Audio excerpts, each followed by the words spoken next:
Hello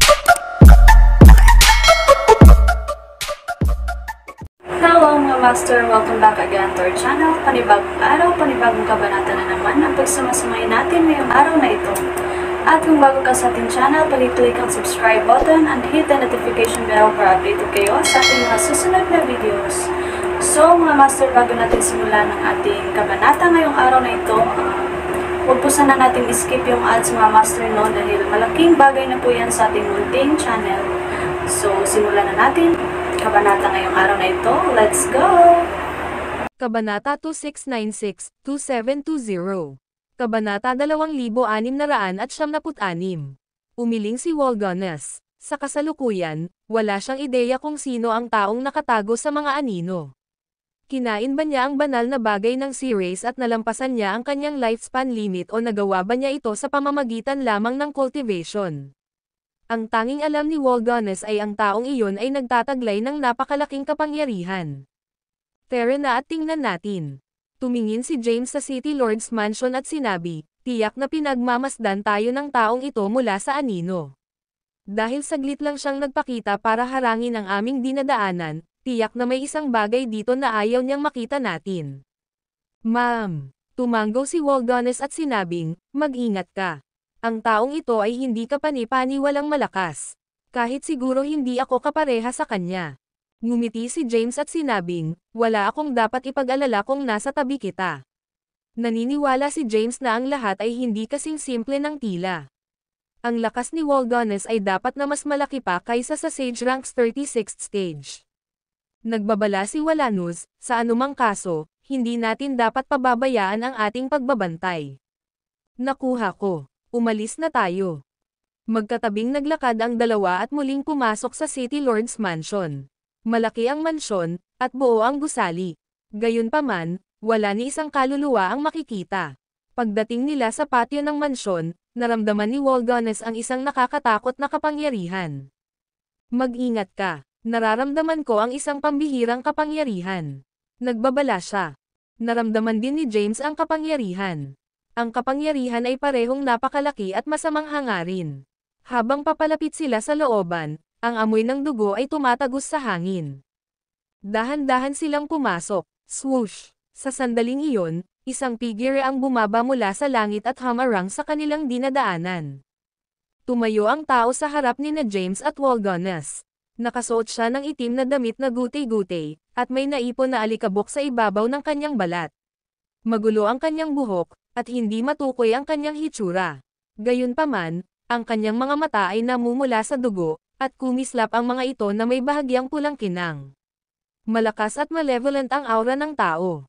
Nagkatinginan sina James at Walgones. Bumulong si Walgones, mag-ingat ka. Pagkatapos, ikinuyong niya ang kanyang mga kamao at sinabing, Sir, pasensya na po sa panghihimasok. Dumating tayo ng payapa. Sinubukan muna niyang ipaalam sa tao na mapayapa silang dumating. Gayunpaman, ang lalaki, na tila baliw, ay mabilis na sumugod sa kanila.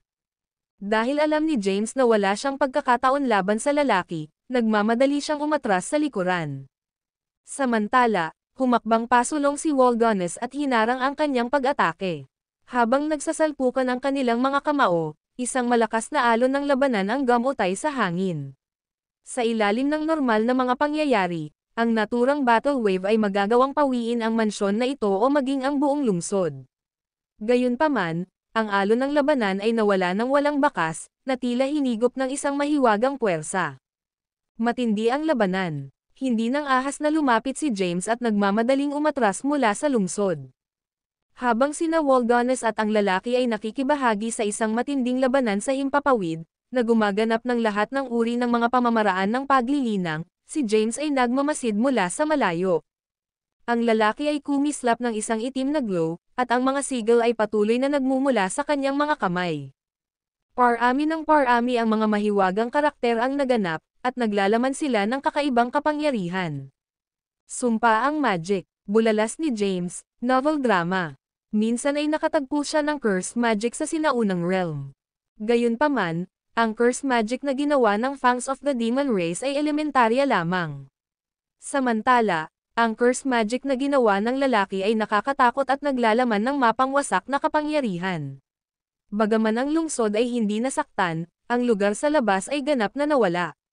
Maging ang mga bitek ay nagsimulang lumitaw sa kawalan. Nakakatakot ang eksena. Gayunpaman, makapangyarihan si Wolgones. Ang video na ito ay edited by Urban Storytelling. Kabanata 2677.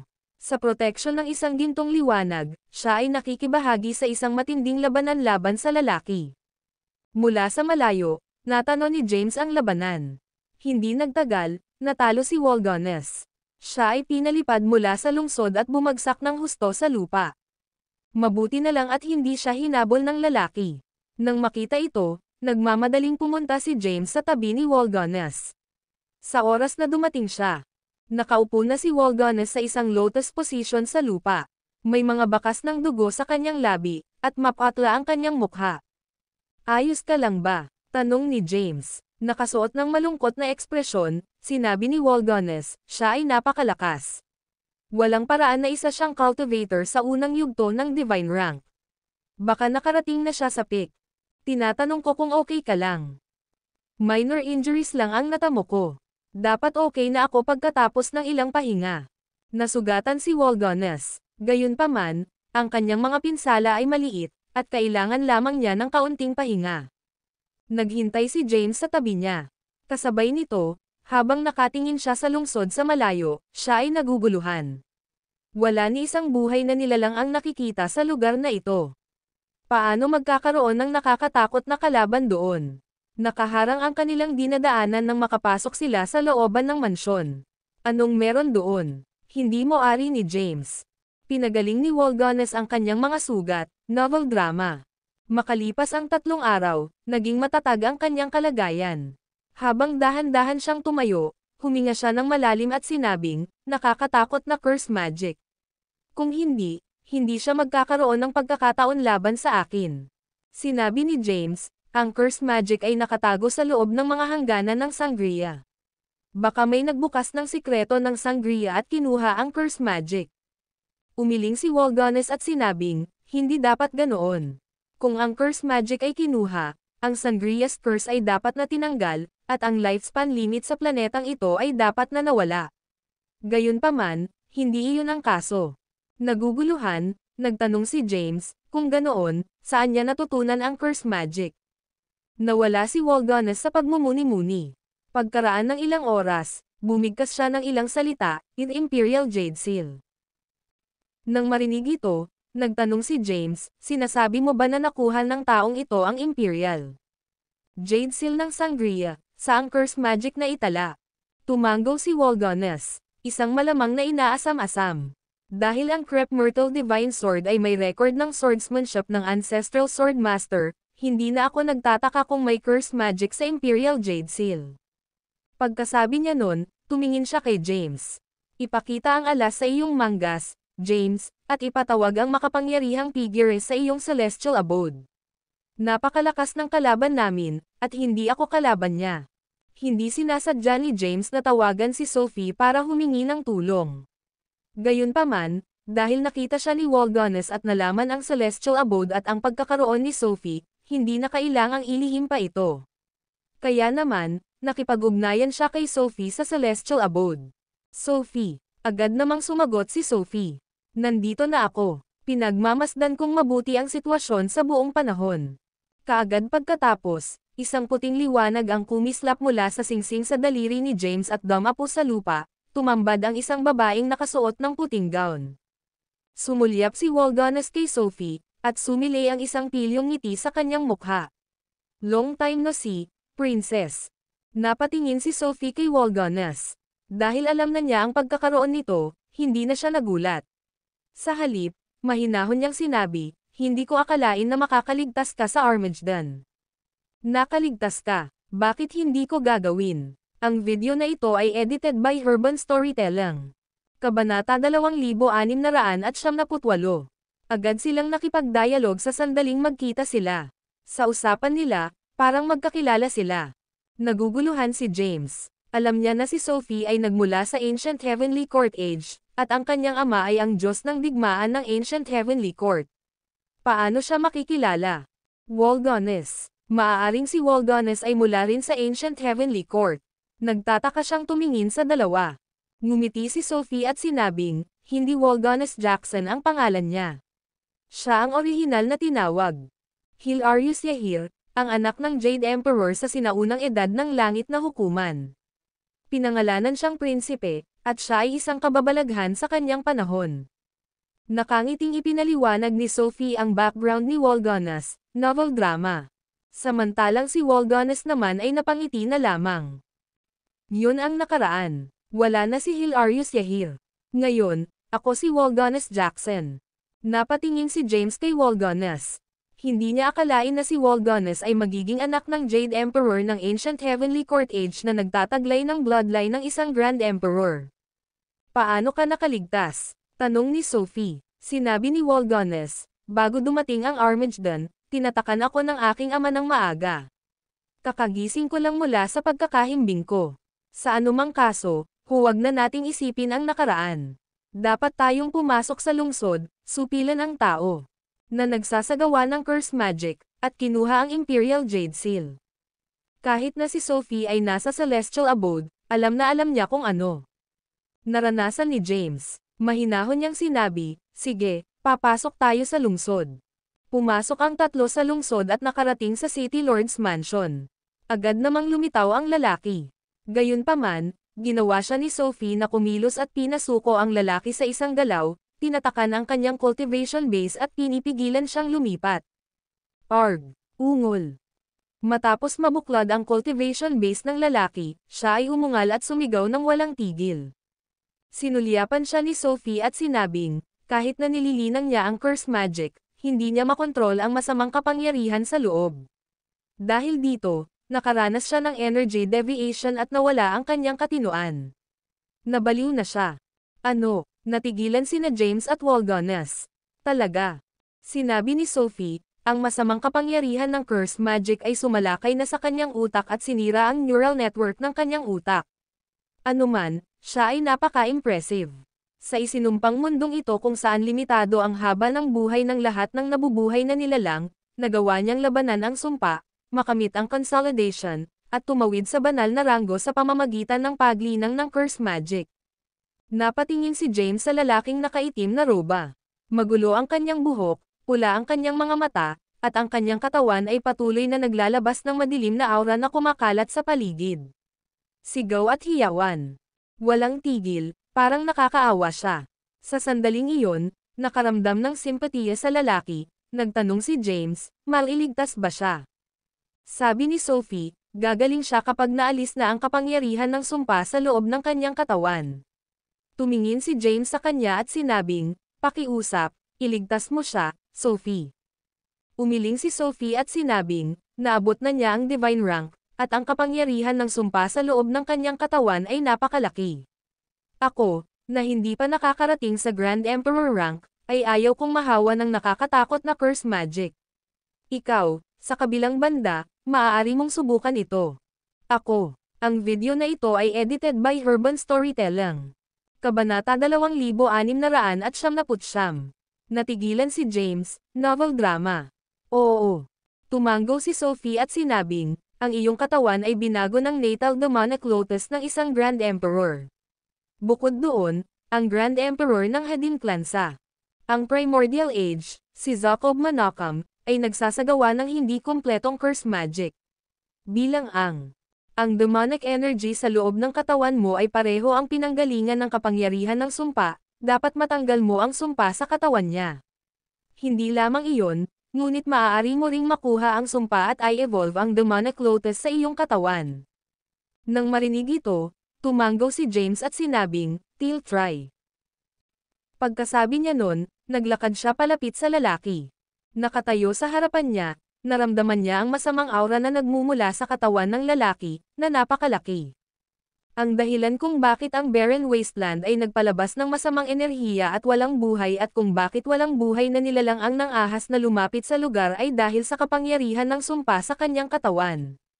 Habang nakaranas siya ng energy deviation at nawalan ng katinoan, hindi niya na-control ng epektibo ang sumpa sa kanyang katawan, dahilan upang kumalat ito at nabuo ang barren wasteland.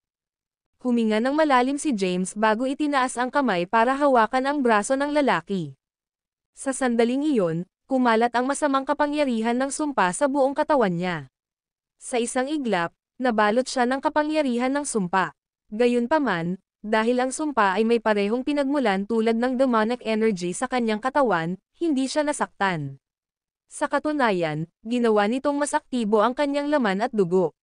Sakam na hinihigop ng kanyang katawan ang kapangyarihan na para bang matagal nang nagugutom. Kasabay nito, ang kanyang pisikal na lakas ay mabilis na tumaas. Dahil hindi nagmamadali sina Walgones at Sophie, tumayo sila sa gilid at nagkwentuhan.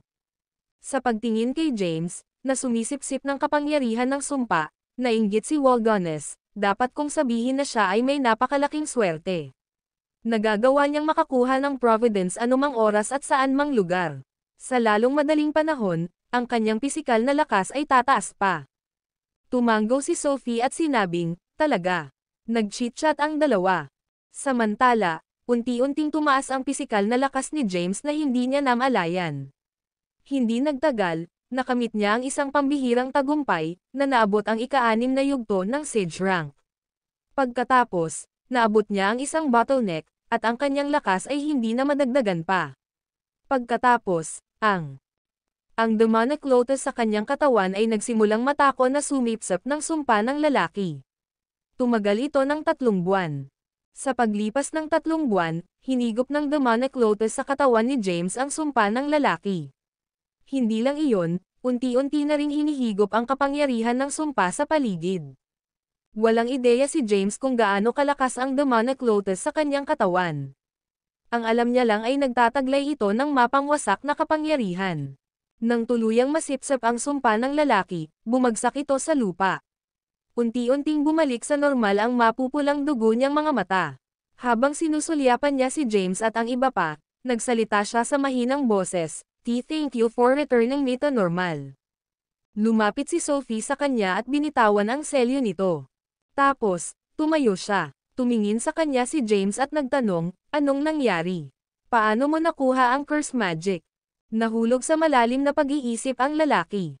Pagkaraan ng ilang sandali, sinabi niya, "Noon, nakuha ko ang Imperial Jade Seal ng Sangria ng nagkataon. Gayunpaman, hindi ko ito masyadong pinapansin sa oras na iyon. Ngunit, isang araw, napagtanto ko na hindi ito ordinaryong Imperial Jade Seal. Isang mahiwagang paraan ng paglilinang ang nakatago dito. Noon, hindi ko namamalayan na curse magic, nilinang ko ito. Hindi ko akalain na unti-unti kong mararanasan ang energy deviation habang dumarami ang aking cultivation base. Samantala, ang lahat ng buhay na nilalang sa lungsod na ito ay nilamon ng sumpa at nalipol." Nang marinig ito, huminga ng malalim si James at nagtanong, "Hindi ko akalain na mangyayari ito. Nasaan ang Imperial Jade Seal?" Ang video na ito ay edited by Urban Storytelling. Kabanata 2700. Itinuro ng lalaki ang patio at sinabing, "Ang Imperial Jade Seal ay nasa looban. Tingnan natin." Agad na tinungo ni James ang courtyard. Samantala, hindi nagtagal si Sophie sa labas ng mundo. Nag-transform sa isang mahinang ningning, nawala siya ng walang bakas at muling nagpakita sa Celestial Abode sa susunod na sandali. Sa looban ng City Lord's Mansion. Sa isang bukas na lugar, isang malaking ron ang lumutang sa hangin mga 20 metro sa ibabaw ng lupa. Ang ron ay naglalarawan ng isang itim na ulo ng dragon na may ilang mahiwagang karakter sa ibaba nito. Ito ba ang Imperial Jade Seal? Napatingin si James sa lumulutang na ron. Ang ron ay malaki, mga 20 metro ang haba, at ganap na itim, naglalabas ng itim na liwanag kasama ng isang lubhang nakakatakot na aura. Ang aura na ito ay ang kapangyarihan ng sumpa. Tama iyan. Ang lalaking sumunod kay James ay nagsabi, "Ito ang Imperial Jade Seal na nakuha ko ng nagkataon. Natutunan ko ang walang kapantay na curse magic. Sa kasamaang palad, hindi ko na-control ang sumpa. Ayan nawalan ako ng bait." Habang papalapit si James sa ron, iwinagayway niya ang kanyang kamay at pilit na kinokontrol ang Thinavel drama. Imperial Jade Seal, hinayla ang bagay patungo sa kanya. Sa ilalim ng kanyang kontrol, ang Imperial Jade Ang selyo ay naging mas maliit at mas maliit, sa lalong madaling panahon ay lumiliit sa laki ng isang palad. Hawak ang Imperial Jade Seal sa kanyang kamay, sinuri niya ang bagay. Nakaukit dito ay isang itim na ulo ng dragon na may natatanging mga linya, at sa ibaba nito ay ilang mga karakter. Ang mga karakter na ito ay napaka-misteryoso, at sa sandaling napansin sila ni James, nagsimula silang sumailalim sa mga pagbabago. Sa isang iglap, nagbago sila sa hindi mabilang na mga karakter, ang kanilang bilang ay kasing dami ng mga bituin sa langit. Kasabay nito, naramdaman ni James ang pag-ikot ng kanyang ulo, at nagsimula siyang makaranas ng ilang mga guni-guni. Pakiramdam niya ay nakatayo siya sa isang malawak na mabituing kalangitan, napapaligiran ng mga salitang patuloy na umiikot sa kanya. Kasabay nito, isang nakapangangilabot na kapangyarihan ang bumalot sa kanya, dahilan para manginig siya sa takot. Nagmamadali niyang iniwas ang kanyang tingin at huminga ng malalim, sinabing, "Anong misteryosong mga karakter?" Sinabi ng lalaki, "Ang ubod ng Imperial Jade Seal ay ang mga karakter na nakaukit dito. Napagtanto ko na ang mga karakter na ito ay tila isang compendium ng curse magic. Lahat sila ay sumasaklaw at patuloy na nagbabago." "Ma'am." Tumanggo si James at inimbak ang Imperial Jade Seal. Nang makita ito, nanatiling tahimik si Walganes. Sa halip, lumapit siya sa kanya at nagtanong, "Ngayong nakuha na natin ang Imperial Jade Seal, dapat ba tayong bumalik sa Crep Myrtle Sword Pavilion para ilabas ang seal at makuha ang swordsmanship inheritance ng Ancestral Sword Master bago alisin ang Sangria's Curse?" "Ma'am." Tumanggo si James. Pagkatapos ng labis na pagsisikap at paglalakbay sa mahabang panahon, sa wakas ay natagpuan niya ang Crep Myrtle Divine Sword at ang Imperial Jade Seal. Ngayon, kailangan lang niyang bitawan ang selyo ng Sword Pavilion at alisin ang sumpa ni Sangria, at makakaalis na siya sa Planet Galileo. Sa pagtingin sa lalaking nasa kahabag-habag na kalagayan, tinanong ni James, "Ano ang susunod mong planong gawin?" Bakas sa ekspresyon ng lalaki ang pagkalito. Bahagya niyang ipinilig ang ulo, hindi sigurado sa susunod na gagawin. Sa lahat ng mga taon na ito, palagi siyang baliw at hindi matino. Ngayong nagkamalay na siya, nawalan siya ng malay. Pagkatapos ng maikling pagninilay-nilay, sinabi niya, "Baka maglalakbay ako sa mundo. Kahit na nawala ang kapangyarihan ng sumpa sa aking katawan, mayroon pa rin akong makabuluhang ranggo. Pagkatapos ng paglilinang ng ilang oras, dapat kong maibalik ang aking lakas. Susunod, plano kong libutin ang mundo, magtanim ng husto, at maabot ang mas mataas pa." Ikinuyom ni James ang kanyang mga kamao at sinabi, "Kukunin ko ang Imperial Jade Seal, kung gayon." "Paalam." Walang masyadong sinabi ang lalaki. Pagkatapos magpaalam, kumislap ang kanyang katawan, at nawala siya sa paningin ni James at Walganes. Ang video na ito ay edited by Urban Storytelling. Kabanata 2701. Tumingin si James kay Walganes at sinabing, "Tara na." Tumanggo si Walganes. Nagmamadali silang umalis sa lugar. Pagkatapos umalis sa barren wasteland, nakipagkita sila sa Blade Master ng Mount Grinch at umalis patungong Sangria sa pamamagitan ng airship. Hindi nagtagal, nakarating sila sa hangganan ng Sangria. Huminto ang Blade Master at nagsabi, "Dahil may sumpa sa Sangria, hindi ko kayo susundan mula rito. Sana ay maalis mo ang Sangria at ang mga sumpa ng mundong ito. Sa panahong iyon, ikaw na ang magiging tagapagligtas ng mundong ito, at ang lahat ay magpapasalamat magpakailanman sa iyong mga gawa." Ikinuyom ni James ang kanyang mga kamao at sinabing, "Walang problema." Iniligtas niya ang mga formalidad at tumalikod na para umalis. Sa sandaling dumating siya sa Sangria, agad siyang nakita ng mga scouts ni Corinth. Sa sandaling iyon, sa looban ng Corinthian Palace, si Zandalos ay nagpakita sa harap ng isang simpleng bahay na gawa sa kahoy at magalang na bumati, "Grand Patriarch." Creak. Bumukas ang pinto at lumabas ang isang matandang lalaki. Nakasuot ng kulay abong balabal, ang buhok ng matanda ay ganap na puti, at siya ay mukhang napakatanda na. Siya si Lachlan Corinth, ang Grand Patriarch ng Kaharian ng Corinth. Siya ay isang kahanga-hanga, at kahit na hindi siya ang unang emperador ng kaharian, si Corinth ay naitatag lamang sa kanyang tulong. Si Lachlan ay nagtataglay ng napakalaking kapangyarihan at siya ang pinakamakapangyarihang tao sa loob ng kaharian ng Corinth. Gayunpaman, Siya ay naninirahan sa pag-iisa at bihirang magpakita ng kanyang sarili sa publiko, kaya hindi marami ang nakarinig tungkol sa kanya. Umupo si Lachlan sa isang upuan sa labas at nagtanong, ano ang sitwasyon? Sabi ni Zandales, nakatanggap lang ako ng balita na bumalik na si James Cayden sa Sangria. Kung natuloy ang lahat ayon sa plano, malamang nahanap na niya ang Crepe Myrtle Divine Sword at ang Imperial Jade Seal. Wearing a composed expression, Lachlan said, hindi na kailangang magmadali. Si James ang nakatadhana, at siya lang ang makakapagtanggal ng selyo ng Crepe Myrtle Sword Pavilion at Sangria's Curse. Hintayin natin na makuha niya ang mga providence na ito bago gumawa ng hakbang. Tapos, tumayo siya at nag-stretch ng muscles niya. Maraming taon na akong hindi lumalabas. Parang kinalimutan na ng mundo ang pag-iral ko. Naniniwala ako na dumating na ang oras para ipakita ko ang aking sarili. Kapag naalis na ang selyo ng mundong ito at ang limitasyon sa habang buhay, ako ang magiging pinakamakapangyarihang tao sa mundong ito. Ako ang maghahari sa Planet Galileo. Si Lachlan ay lubos na nakatitiyak sa kanyang lakas. Walang ideya si James na maraming tao ang lihim na naghihintay sa kanya na tanggalin ang selyo ng Crepe Myrtle Sword Pavilion at Sangria's Curse, kabilang ang Grand Patriarch ng Corinth at ang Sifox Blade Sect. Walang pakialam si James. Ngayon, gusto lang niyang magtungo sa Crepe Myrtle Sword Pavilion, tanggalin ang selyo at ang sumpa ni Sangria ng sabay, at tanggalin ang sumpang inilagay sa mundong ito.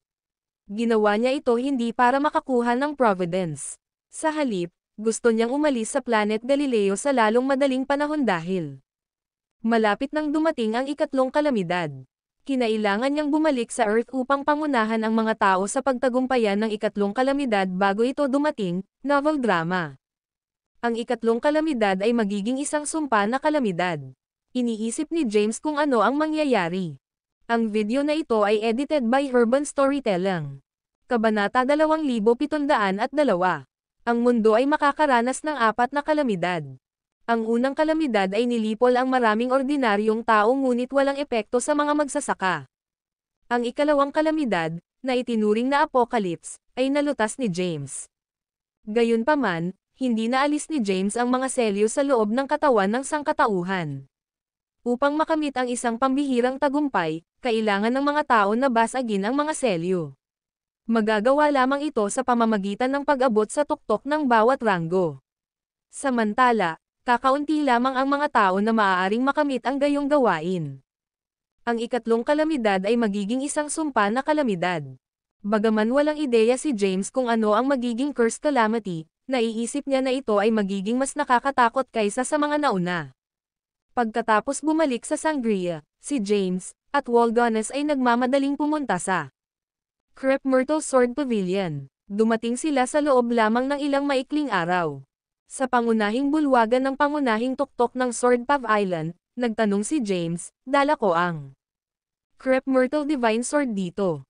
Paano natin masisira ang selyo ng Sword Pavilion? Saan matatagpuan ang selyo? Si Yanina, ang bagong Swordmaster na nakaupo sa pangunahing upuan, ay bahagyang umiling at sinabing, hindi ko rin alam.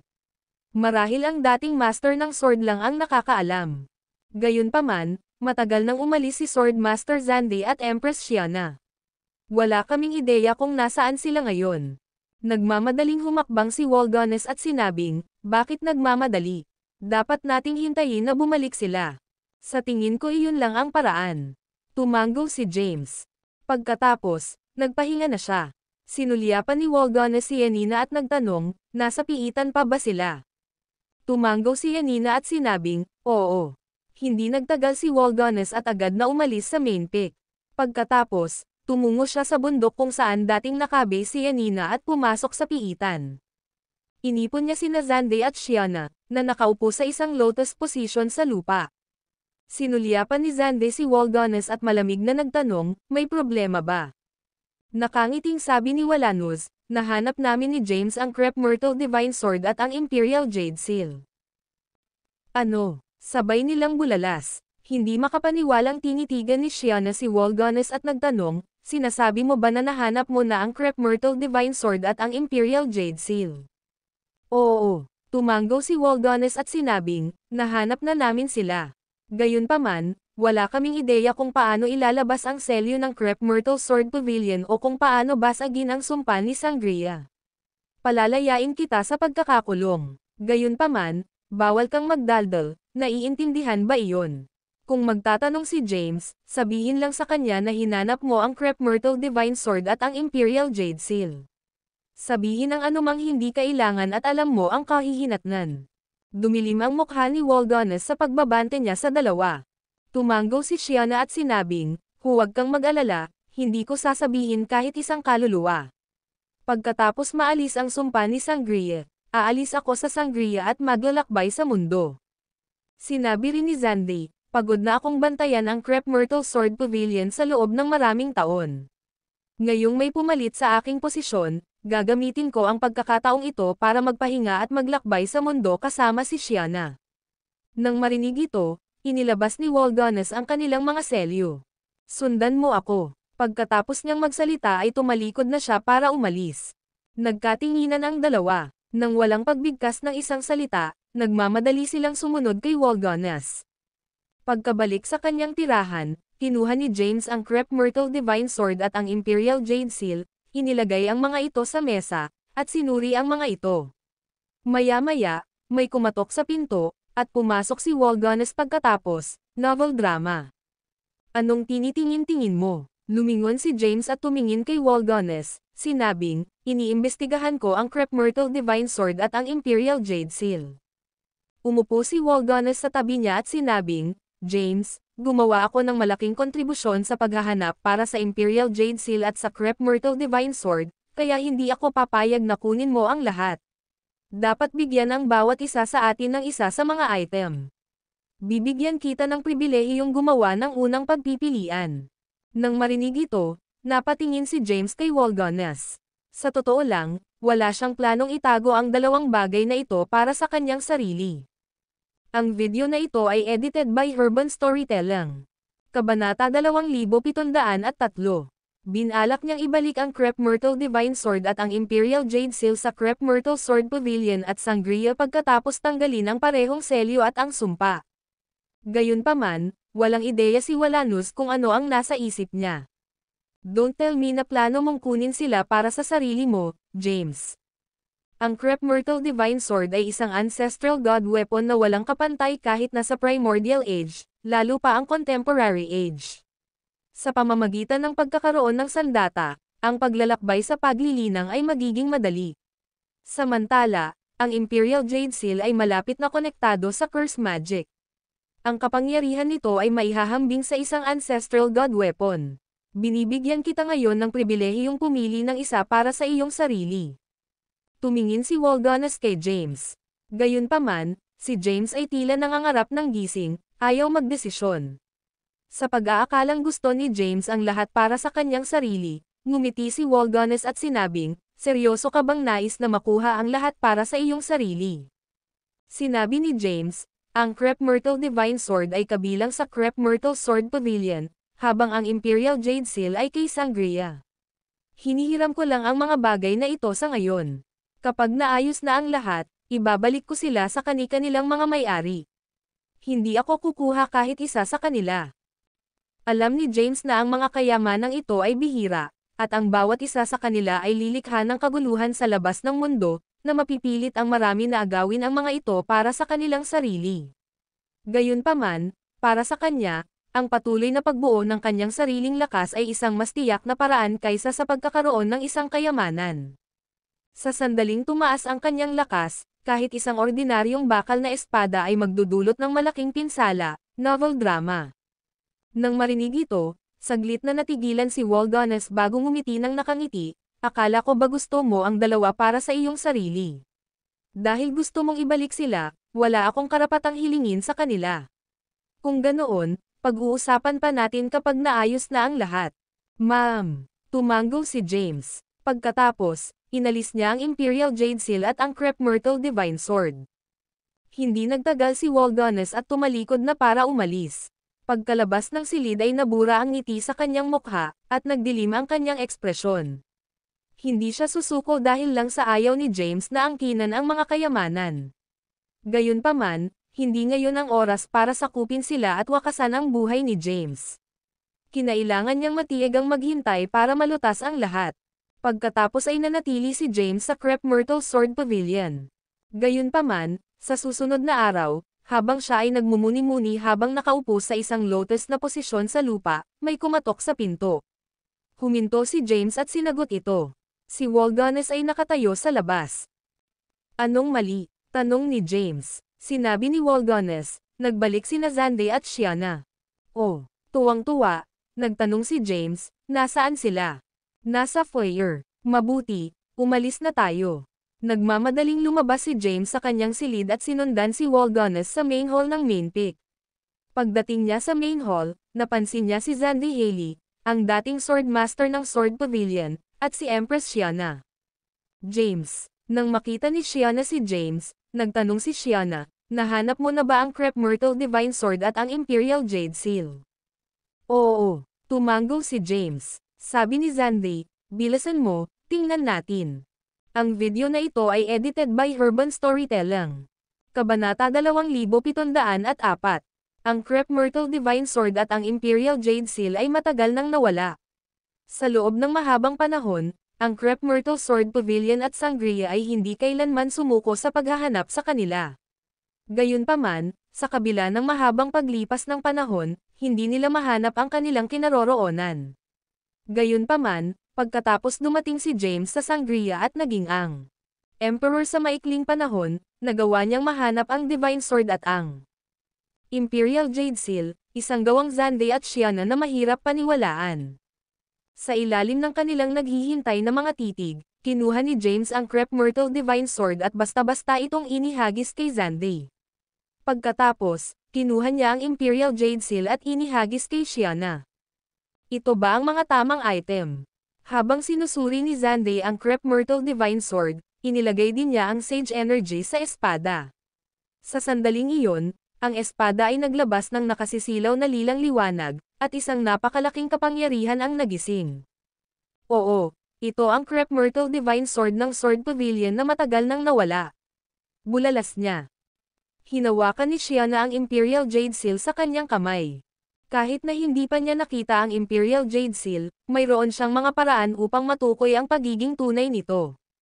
Sa sandaling iyon, malinaw na naramdaman niya ang isang pamilyar ngunit hindi pamilyar na kapangyarihan na nagmumula sa loob.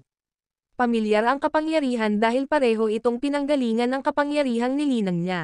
Ang kapangyarihan ay hindi pamilyar dahil ang Imperial Jade Seal ay nagbahagi ng parehong pinagmulan tulad ng kanyang sariling kapangyarihan sa kabila ng hindi niya kailanman nakita ang bagay.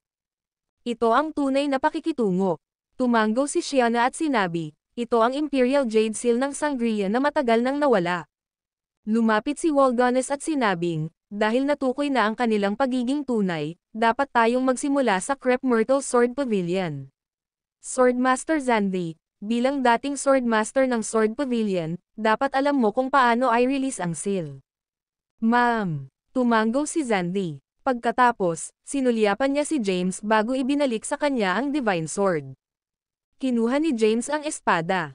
Sinabi ni Xande, batay sa impormasyong ipinasa sa akin sa Crep Myrtle Sword Pavilion, mayroong magic circle sa bundok kung saan matatagpuan ang Sword Pavilion.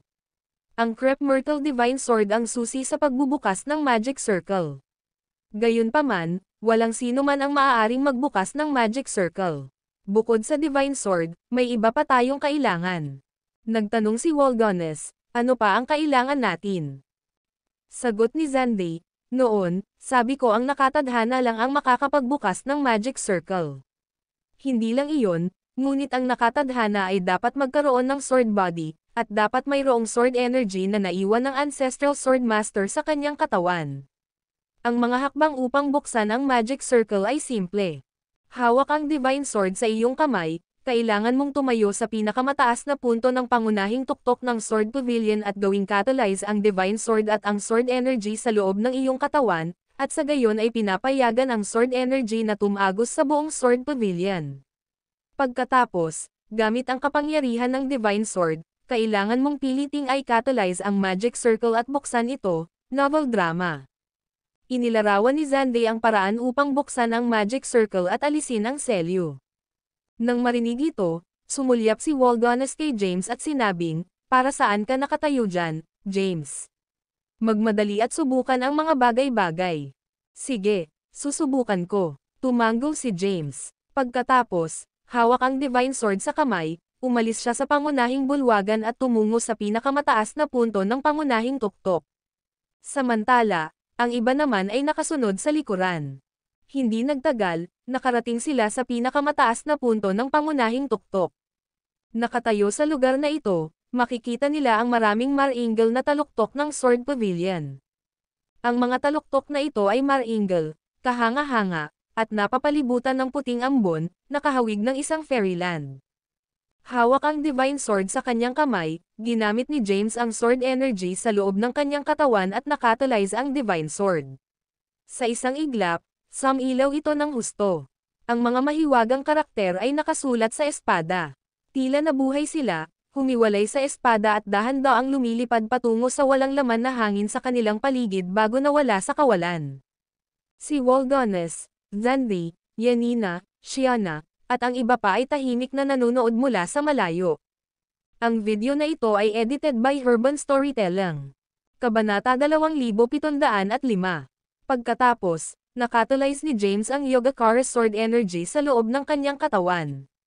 Kaagad, ang hindi mabilang na mga alon ng Sword Energy ay bumuhos mula sa kanyang mga pores at nagkalat sa paligid bago naglaho sa mga bundok.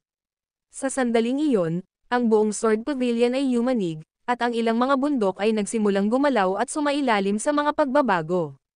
Nang masaksihan ito, tuwang-tuwang sinabi ni Walganes, "Tama. Bakas sa mukha ni Xandri ang pananabik." Hindi mabilang na taon ang lumipas. Ang walang kapantay na sword technique seal sa loob ng Sword Pavilion sa wakas ay makikita na ang liwanag ng araw. Si Shiana naman, nakatingin din kay James na may pag-asa. Dahan-daang pumasok ang kapangyarihan ni James at ng Sword Pavilion sa mga bundok sa paligid. Habang ang mga bundok ay gumagalaw at sumailalim sa mga pagbabago, sila ay nagtipon upang bumuo ng isang bagong bundok. Habang ang hindi mabilang na mga taluktok ay nabuo sa isa, ang kaluluwa ni James ay tila hinayla ng isang napakalawak na kapangyarihan sa isang hindi kilalang espasyo. Sa espasyong ito, walang mga bundok, tubig, o lupa, tanging isang malawak na kawalan. Ang kawalan ay napuno ng maraming bituin, at si James ay nakatayo sa gitna ng lahat. "Nasaan ako?" Naguguluhan si James. Nang siya ay nataranta, isang anino ang lumitaw sa kanyang harapan nang wala sa oras. Ang anino ay unti-unting nagkatawang tao upang bumuo ng isang tao. Nakasuot ng puting roba, ang lalaki ay medyo may itsura, at naglabas siya ng pambihirang aura. Tumingin ang lalaki kay James at sinabi sa mahinang boses, "Sa wakas." Pagkaraan ng hindi mabilang na taon.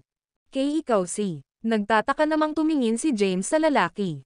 "Wala akong masyadong oras. Kailangan mong tandaan kung ano ang sasabihin ko sa iyo." Naging malungkot ang ekspresyon ng lalaki. Nang marinig ito, hindi na nagtanong si James at nakinig ng mabuti. "Ako ay isang sword cultivator, at ginugol ko ang aking buong buhay sa pagtahak sa pinakahuling landas ng swordsmanship. Napag-aralan ko na ang lahat ng sword technique sa mundo at nilikha ko ang 5 Great Sword Realms. Ang 5 Great Sword Realms ay madaling maunawaan, ngunit ang tunay na pag-abot sa tuktok ay kasing hirap ng pag-akyat sa langit. Alam kong malapit nang dumating ang kapahamakan, at para hindi mawala ang aking espada, hinati ko ito sa 3 bahagi. Ang isa sa kanila ay nasa loob ng Crep Myrtle Divine Sword. Ang isa pa ay nasa Crep Myrtle Sword Pavilion, at ang pangwakas ay nasa Mound of Sabers. Ang nasa loob ng Divine Sword ay ang pinaka-elementarya at pinakaangkop para sa mga nasa ibaba ng Divine Rank na linangin. Ang nasa Sword Pavilion ay itinuturing na mas advanced at pinakaangkop para sa mga nasa o mas mababa sa Grand Emperor Rank na linangin. Samantala, ang ubod ng espada ay nakatago sa Mound of Sabers. Gayunpaman, para talagang magkaroon ng insight, kailangan munang maunawaan ng isang tao ang swordsmanship ng Divine Sword at ng Sword Pavilion. Nakinig ng mabuti si James, novel drama. Sa sandaling iyon, sigurado siya sa pagkakakilanlan ng taong nasa harap niya.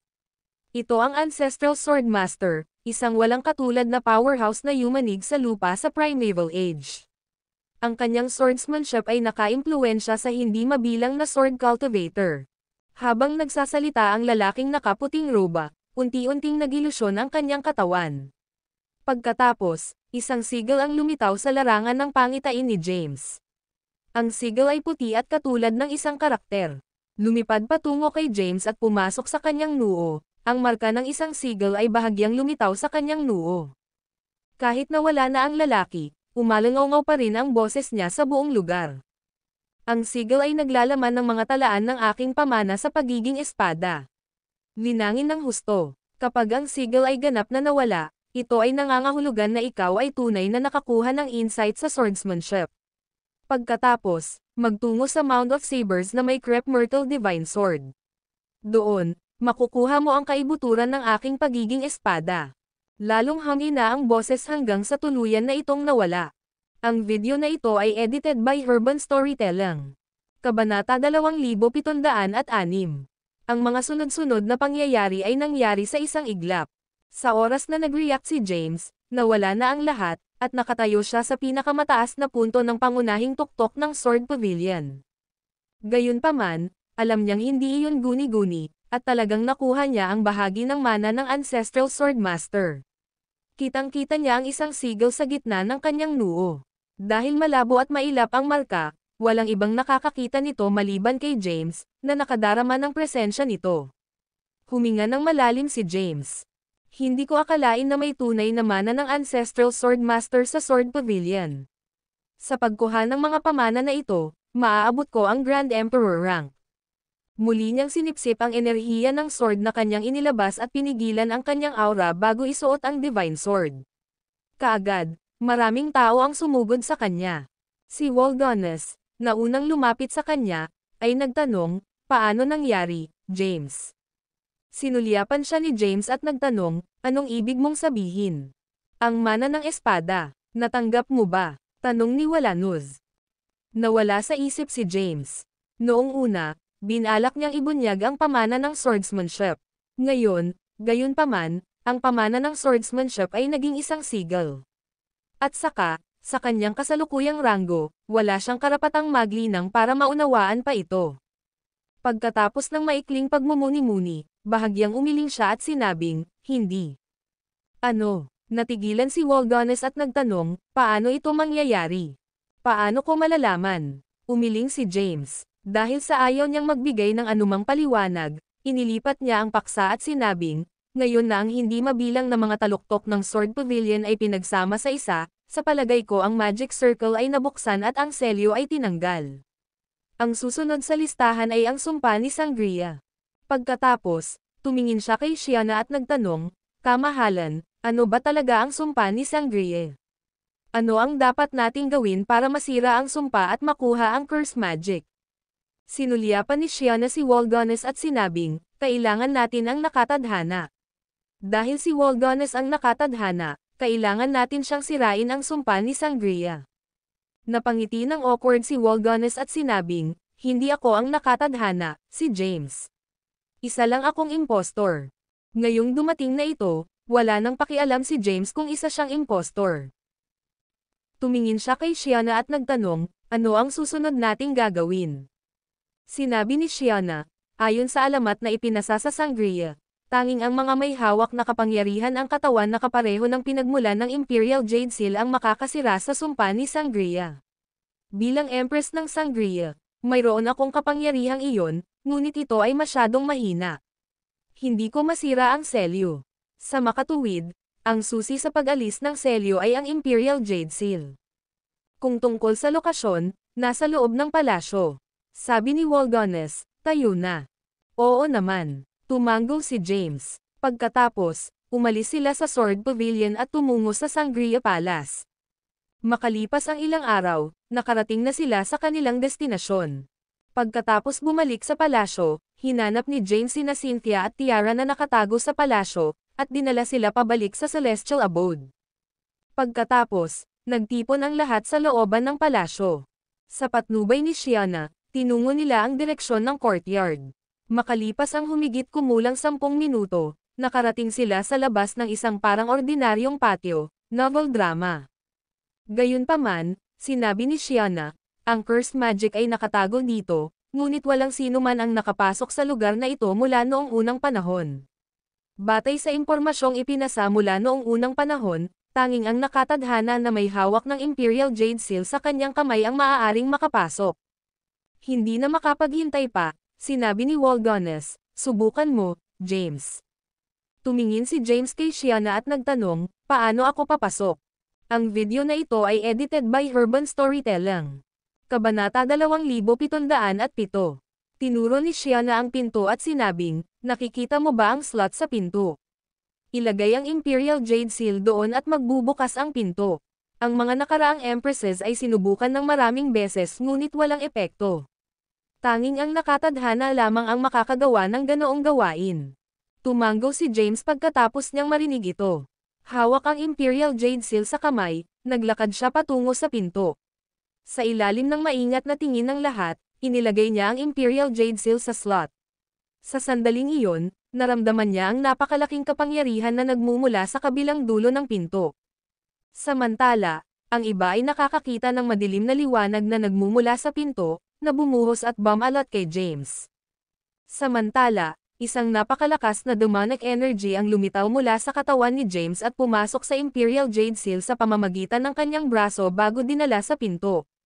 Ang pinto, na nanatiling nakasara ng mahigpit para sa Diyos, alam kung gaano katagal, dahan daw ang bumukas, at isang bitek ang lumitaw. Nang makita ito, bumilis ang tibok ng puso ni Walgones. Sa lalong madaling panahon, ang paghihintay ay matatapos. Dahil kumpiyansa siyang nakuha na ni James ang mana ng swordsmanship, gagawin niya ang kanyang hakbang sa sandaling makuha ni James ang curse magic. Lahat ng nasa pag-aari ni James ay pag-aari niya. Pinagmasdan ni Shiana ang kaganapan sa harap ng kanyang mga mata, novel drama. Sa ilalim ng kanyang mapagbantay na titig, ang pinto na nanatiling nakasara sa lahat ng oras na ito ay dahan-daang bumukas upang ipakita ang isang siwang na lalong lumaki. Gayunpaman, sa pagbukas ng pinto, hindi nila makita kung ano ang nasa loob. Sa isang sulyap, madilim na ambon lang ang kanilang nakikita. Pagkabukas ng pinto, iniligpit ni James ang Imperial Jade Seal at pumasok. Pagpasok niya, sumara ang pinto. Si Walgones at ang iba ay matiyagang naghihintay sa labas. Pumasok si James sa pinto. Sa harap niya ay isang makapal na itim na ambon, dahil dito wala siyang ibang pagpipilian kundi ang mag-navigate sa kadiliman.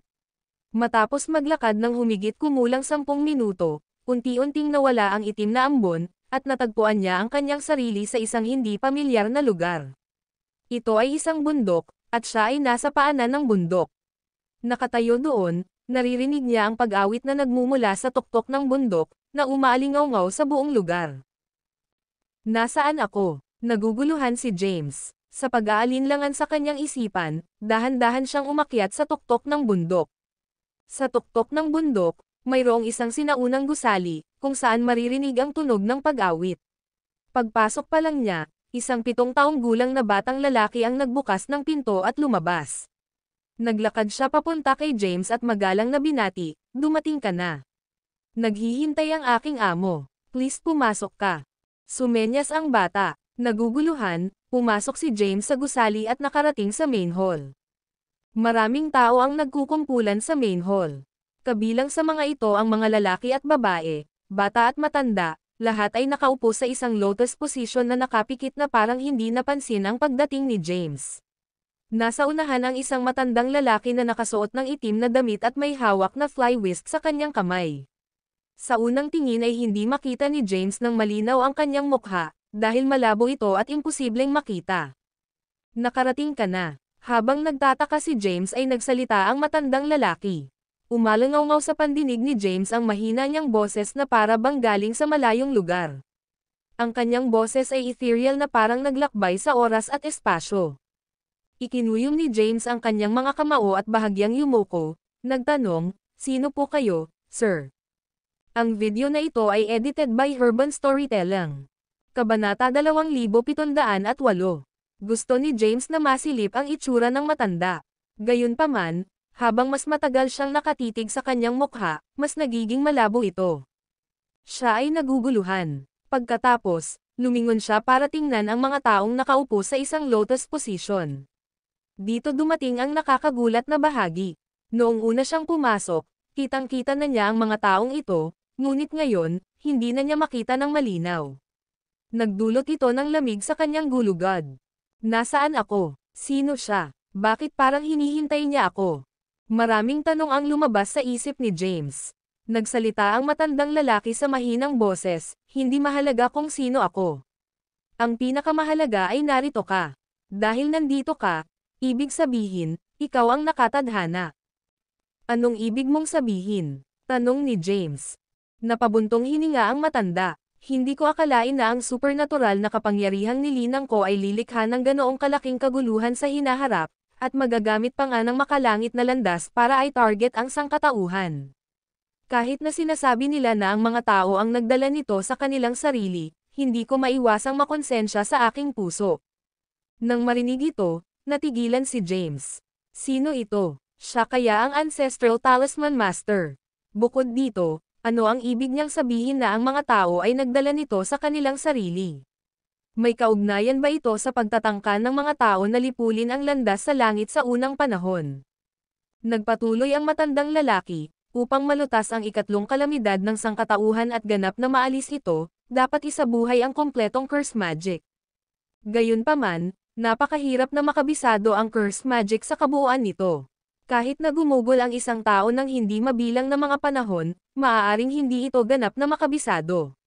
Naisip ko na ang sangkatauhan ay haharap sa isang kalamidad na dulot ng sumpa sa hinaharap. Gayunpaman, na pinaghihiwalay ng hindi mabilang na mga panahon, hindi ako makagambala sa mga kaganapang nangyayari sa kabila ng aking panahon. Kaya naman, nag-iwan ako ng space-time portal sa Planet Galileo, na maaaring madaanan ng nakatadhana at makarating sa lugar na ito. Nakinig ng mabuti si James. Sa pagkakataong iyon, sigurado siyang ang matandang nauna sa kanya ang kilalang-kilala. Ancestral Talisman Master ng Primeval Age. Siya ay isang figure sa isang maihahambing na ranggo sa Ancestral Sword Master at isang pag-iral na higit na nalampasan ang isang Grand Emperor. Nang malaman ang tungkol sa ikatlong kalamidad ng mundo, magalang na nagtanong si James, maaari ba akong humingi ng patnubay sa iyo kung paano mareresolba ang ikatlong kalamidad sa lupa?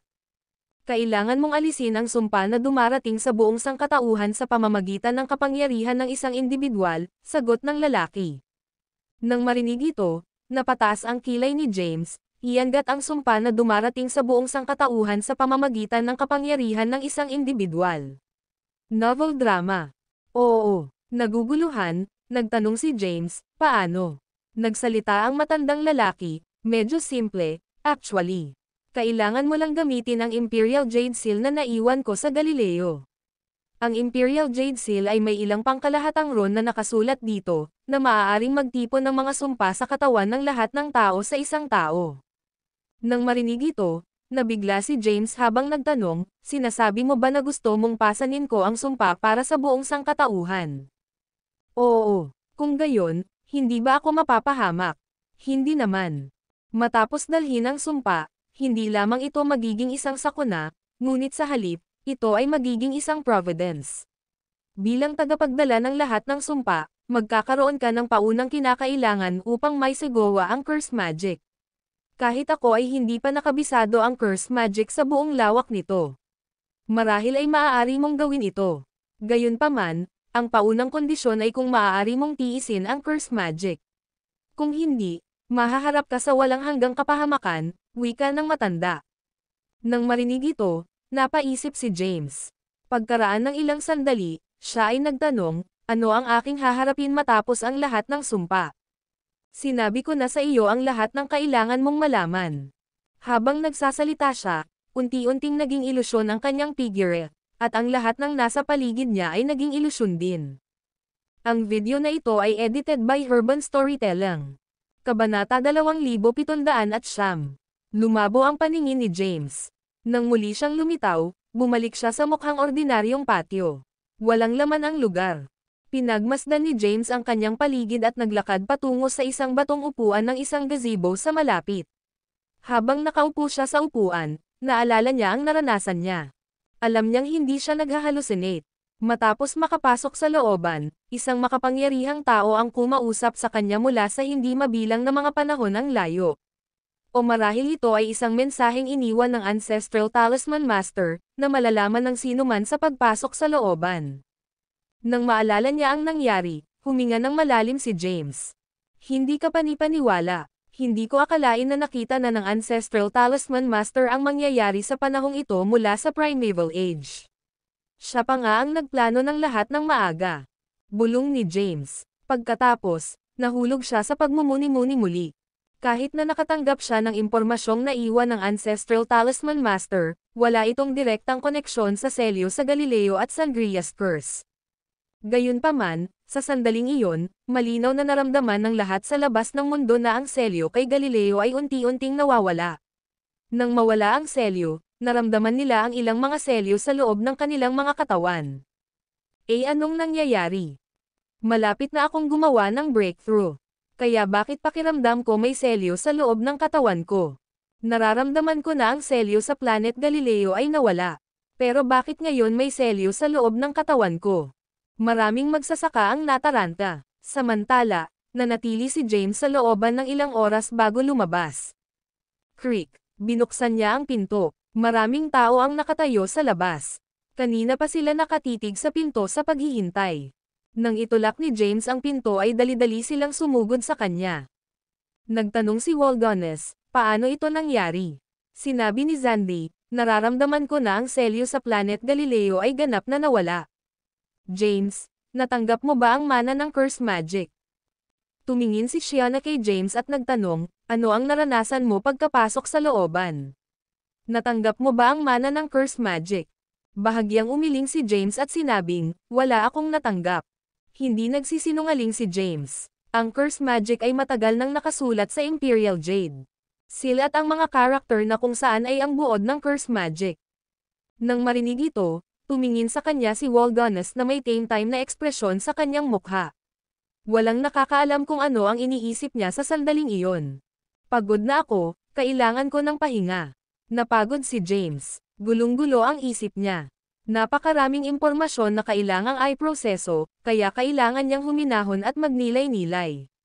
Pagkatapos mag-iwan ng ilang salita, tumalikod na siya para umalis. Samantala, dala ng pag-uusisa, ang iba ay tumingin sa patio ng diretso at pumasok. Gayunpaman, ang patio ay walang pinagkaiba sa alinmang patio. Wala doon at tiyak na walang kakaiba. Nang mawala ang selyo sa Planet Galileo, kasama ang sumpa ni Sangria at ang hangganan ng habang buhay ng mundong ito, nagdulot ito ng malaking kaguluhan, novel drama. Sa sandaling iyon, ang Grand Patriarch ng Kaharian ng Corinth ay dumating sa mga hangganan ng Sangria kasama ang kanyang mga pinagkakatiwalaan. Nakaramdam ng kung ano, tumingin si Lachlan Corinth sa langit. Pakiramdam niya ay nawala na ang selyo sa Planet Galileo. Inalis na ni James ang sumpa ng Sangria at Planet Galileo. Hahaha. Tawa ng baliw si Lachlan. Mula ngayon, ako ang maghahari sa mundong ito. Ang video na ito ay edited by Herban Storytelling. Kabanata 2710. Tuwang-tuwa si Lachlan na nalutas ni James ang lahat ng kanyang problema. Ngayon, dumating na ang oras para maghari siya sa mundong ito. Gayunpaman, pumunta siya dito sa Sangria hindi upang duminahin ang kaharian ngunit upang makuha ang probidensya na nakuha ni James. Sa sandaling iyon, nagpapahinga si James sa isang silid.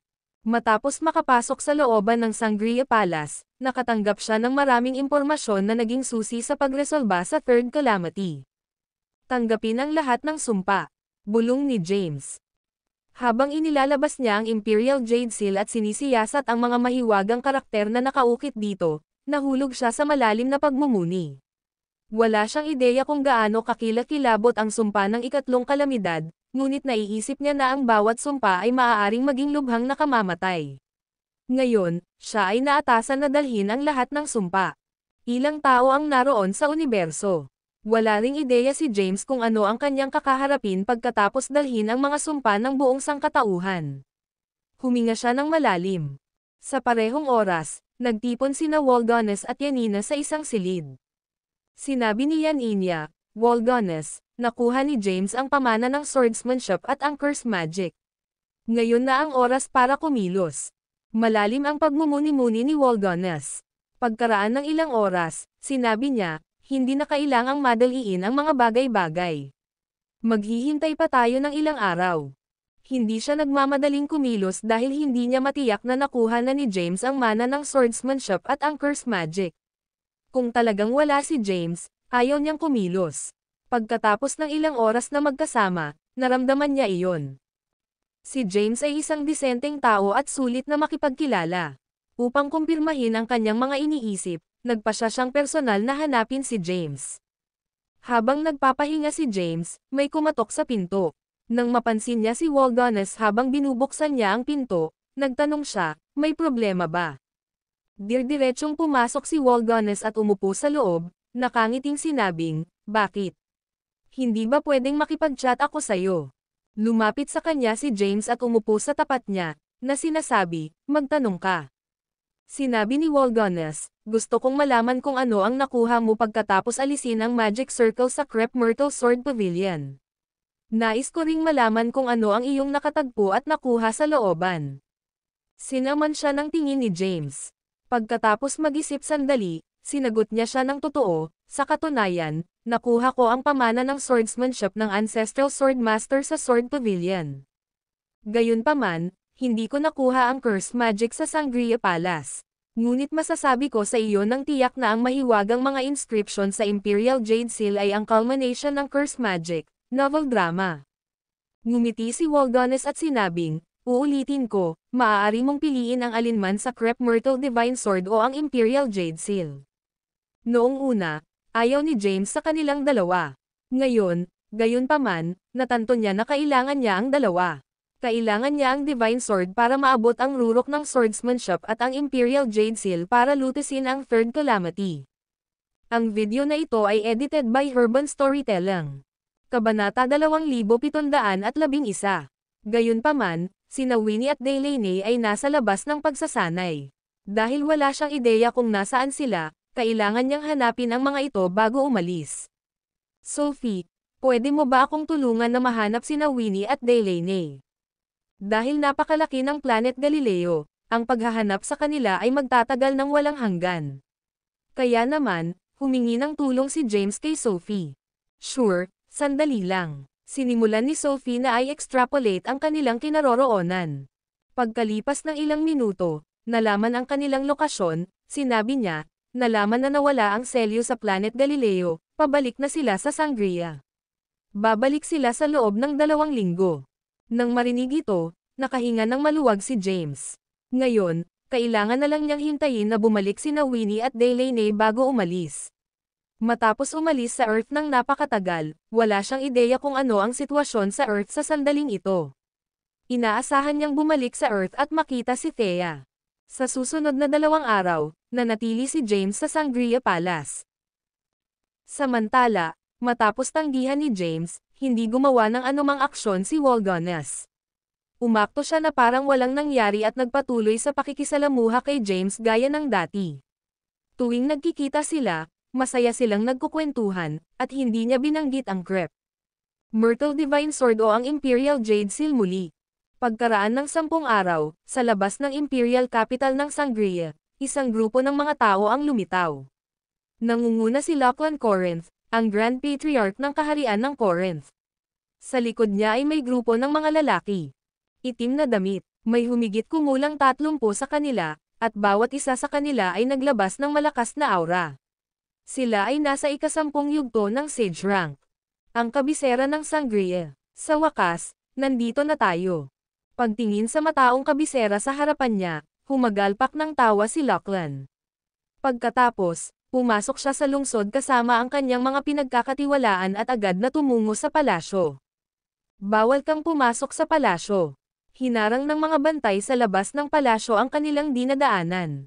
Si Lachlan ay gumawa ng isang kilos, at isang lalaking nakasuot ng itim na damit ay humakbang pasulong at hinugot ang kanyang espada.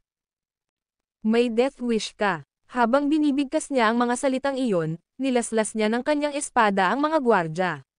Ang mga babaeng gwardya na walang pagkakataon laban sa kanya ay agad na pinatay.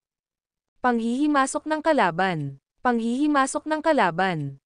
Umalangaw-ngaw ang mga sirena sa palasyo, at napakaraming mga gwardya ang sumugod. Gayunpaman, dahil masyadong mahina ang mga gwardya na ito, agad silang napatay. Hindi napigilan, dumiretso si Lachlan sa main hall ng Sangria Palace at umupo sa trono. Kasabay nito, sa looban ng palasyo, novel drama. Nakaupo si James sa isang lotus na posisyon, naglalabas ng sword intent sa paligid niya. Sa sandaling iyon, isang figure ang nagmamadaling pumasok. May nangyari, James. Huminto si James sa paglilinang at tumingin kay Walganes na nagmamadaling pumasok, nagtanong, ano ang nangyari? Sinabi ni Walganes, may pumasok sa Sangria Palace at pinatay ang mga bantay doon. Nasa main hall na sila ng palasyo. How dare they? Tumayo si James. Siya ang kasalukuyang emperador ng Sangria, ngunit tila hindi siya pinapansin ng mga nanghihimasok. Tingnan natin. Agad siyang nagtungo sa pangunahing bulwagan ng palasyo. Ang video na ito ay edited by Urban Storytelling. Kabanata 2712. Sa pangunahing bulwagan ng Sangria Palace, si Lachlan, na nakasuot ng kulay abong balabal, ay nakaupo sa trono habang nakatingin sa ibaba. Sa ibaba niya ay isang grupo ng mga lalaking nakasuot ng itim. Sila ang mga pinagkakatiwalaan niya sa buong taon, at sila ang ilan sa mga nangungunang mandirigma at hindi magagapi sa labas ng mundo. Marami ang nagmamadaling sumugod sa pinangyarihan. Dumating lahat sa main hall sina Zandy, Yanina, Shiana, at Quanella. Nakatitig sa matandang lalaking nakaupo sa trono, dumilim ang mukha ni Zandy habang malamig na sinabi, "Sino ka? Anong ginagawa mo dito sa Sangria?" Gayunpaman, hindi siya pinansin ni Lachlan. Sa kanya, walang karapatan si Shiana na kausapin siya. Kaya, ipinikit niya ang kanyang mga mata at matiyagang naghintay sa pagdating ni James. Matapos makatanggap ng balita ng isang panghihimasok, si James ay nagmamadaling pumunta sa palasyo. Pagdating niya sa main hall ay marami na ang nagkukumpulan doon. Habang naglalakad siya papasok sa bulwagan, napansin niya si Lachlan na nasa trono at ilang lalaking nakaitim na damit sa ibaba. Sa pamamagitan ng kanyang pangunawa, ang mga lalaking nakasuot ng itim ay nagtataglay ng napakalaking kapangyarihan at hindi bababa sa 10 yugto ng Sage rank. Nakakunot ang kanyang mga kilay, tahimik siyang bamulong, simula kailan nagkaroon ng napakaraming makapangyarihang figure ang Planet Galileo. Pagkatapos, tumingin siya kay Lachlan at ngumiti ng mahina, sinabing, "Sangria ito. Dahil pumunta ka rito nang hindi inanyayahan at umupo pa sa trono, gusto mo bang maging emperador ng Sangria?" Kahit na nabigla si James deep inside, composed ang ekspresyon niya. Sinulyapan ni Lachlan si James at hinaplos ang kanyang balbas, nagtatanong, "Ikaw ba si James?" "Oo." Tumanggo si James at sinabing, "Tama, ako si James." Sa sandaling iyon, sumunod si Walganes. Saglit na sumulyap kay Lachlan, bamulong siya, "Mag-ingat, naabot na niya ang 20 yugto ng Sage rank." Nang marinig ito, natigilan si James. 20 yugto ng Sage rank. Hindi pa niya naabot ang Sage rank. Kahit na kaya niyang lipulin ang isang Sage at maging ang mga nasa itaas ng Sage King sa pamamagitan ng kanyang iba't ibang taktika, ang pagkakaiba sa pagitan nila ay masyadong malaki. Ito ay isang hindi malulutas na agwat na walang supernatural power o arcane art na maaaring lunasan. Hindi impulsive kumilos si James. Sa halip, inayos niya ang sarili at mahinahong nagtanong, "Sino ka? Bakit ka nandito sa Sangria?" Nakaupo sa trono, walang pakialam na sinabi ni Lachlan, "Nabalitaan ko na natanggap mo ang pamana ng swordsmanship ng Ancestral Swordmaster sa Sword Pavilion. Hindi lang iyon, ngunit nakuha mo pa ang curse magic ng Sangria. Pumunta ako dito para kunin sila." Sinabi ni Lachlan kay James nang totoo ang kanyang layunin. Iyon ay dahil hindi na kailangang itago ang katotohanan. Sa sandaling ipinakita ni James ang kanyang sarili, hindi siya makakawala. "Haha," tumawa si James. "Mabilis ang paglalakbay ng balita, di ba? Nandito ka na noong kababalik ko lang. Gayunpaman, natatakot ako na baka bigan kita. Hindi tulad ng sinasabi ng mga chismis, ang Crep Myrtle Sword Pavilion ay walang swordsmanship na drama. Mana, ni ang Sangria ay may anumang curse magic."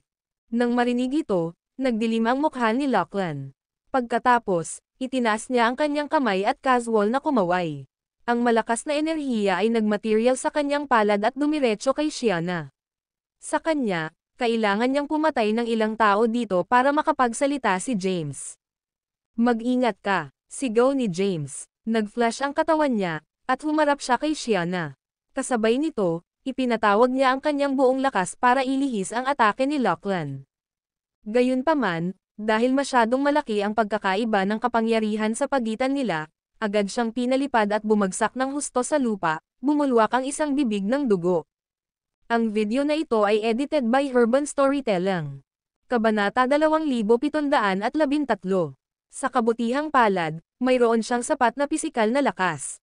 Kung hindi, ang paglipat ni Lachlan ay maaaring wakasan ang kanyang buhay. Gayunpaman, siya ay nagtamo ng matinding pinsala. Dali-dali niyang pinakatalyze ang demonic energy sa loob ng kanyang katawan at ginamit ito para pabatain ang kanyang nasirang katawan. Pagkatapos, dahan-dahan siyang tumayo. Sa oras na siya ay tumayo, lahat ng tao sa pangunahing bulwagan ay nasakop ng mga tauhan ni Lachlan na may mga espada na nakadikit sa kanilang mga leeg. Dumilim ang mukha ni James nang pumasok siya sa main hall. Nang makitang kahit si Waldones ay nasusupol habang inis kanya ang kanyang paligid, sinabi niya, "Huwag na kayong magloko, Waldones. Umaasa ako sa iyo." Ngumiti si Waldones at sinabing, "Ayoko talagang makialam dito, James. Gayunpaman, dahil umaasa ka na sa akin ngayon, hindi ko naman pwedeng baliwalain ang paghingi mo ng tulong ngayon, hindi ba?" Pagkatapos niyang magsalita ay gumalaw siya. Ang lahat ay nakakakita lamang ng isang figure na dumaan, at si Waldones ay nawala ng walang bakas, novel drama. Sa sumunod na sandali, si Lachlan na nakaupo sa trono ay bumagsak ng husto sa lupa. Si Waldones ay humarap sa kanya at tinapakan ang kanyang dibdib bago siya makatayo at walang pakialam na sinabi, "Ano sa palagay mo ang lugar na ito? Sa palagay mo ba ay maaari kang pumunta at umalis ayon sa gusto mo?" Ikaw. Natigilan si Lachlan. Naabot na niya ang ika-20 yugto ng Sage Rank. Sa ganoong lakas, hindi siya matatalo sa buong Galileo. Ngayon, gayunpaman, hindi siya tugma para sa isang estranghero. Binalot siya ng takot at pagkabigla. Sino ito? Anong rank siya? Ang mga tauhan ni Lachlan ay tulala at tuluyang nakaugat sa lupa. Sinubukan ni Lachlan na tumayo. Gayunpaman, gaano man kalakas ang kanyang ipatawag, hindi siya makalaya. Sa sandaling iyon, talagang natakot siya sa unang pagkakataon. Nakalimutan ang tungkol sa kahit na ang Providence, nagmamadali siyang humingi ng awa, na nagsasabi, "Pasensya na, hindi ako dapat pumunta dito. Pabayaan mo na ako, hindi ko na uulitin ang mga pagkakamali ko." Nagsimulang magmakaawa si Lachlan. Iyon ay dahil alam niyang madali siyang lilipulin ng taong umapak sa kanya. "Pakawalan mo." Malamig na sinabi ni James, "Pinasok mo ang Sangria Palace at pinatay ang napakaraming bantay ko. Paano ko sasagutin ang mga pamilya ng namatay kung pakakawalan kita? Maaari akong magbigay ng kabayaran," nagmamadaling sabi ni Lachlan, "Ako ang dakilang patriarch ng kaharian ng Corinth. Maaari kitang bayaran gamit ang mga espiritual na kristal at maging ang mga teritoryo. Hanggat handa kang bitawan ako, kahit ano ay mapag-uusapan." Nang makita nila ito, nanatiling tahimik ang lahat sa main hall. Si James naman ay natulala. Hindi niya akalain na ang matandang lalaking ito ang magiging Grand Patriarch ng kaharian ng Corinth. Hindi nag-aksaya ng hininga si Waldones sa kanya. Itinaas niya ang kanyang palad, at nagkaroon ng malakas na enerhiya sa kanyang palad. Hindi. Natakot si Lachlan. Nanghina ang kanyang mga mag-aaral, at kitang-kita ang takot sa kanyang ekspresyon habang nagsusumamo, "Nangangako ako na hindi ko na uulitin ito. Please spare my life." Bago pa niya matapos ang kanyang mga salita, dama po ang palad ni Waldones sa kanyang ulo, agad itong dinurog sa tinadtad na karne. Itinaas niya ang paa niya at tiningnan ang damit niyang may bahid ng dugo, saka sumimangot. "Magpapalit na ako ng damit. Ipauubaya ko sa iyo ang natitira." Matapos patayin si Lachlan, tumalikod si Waldones para umalis.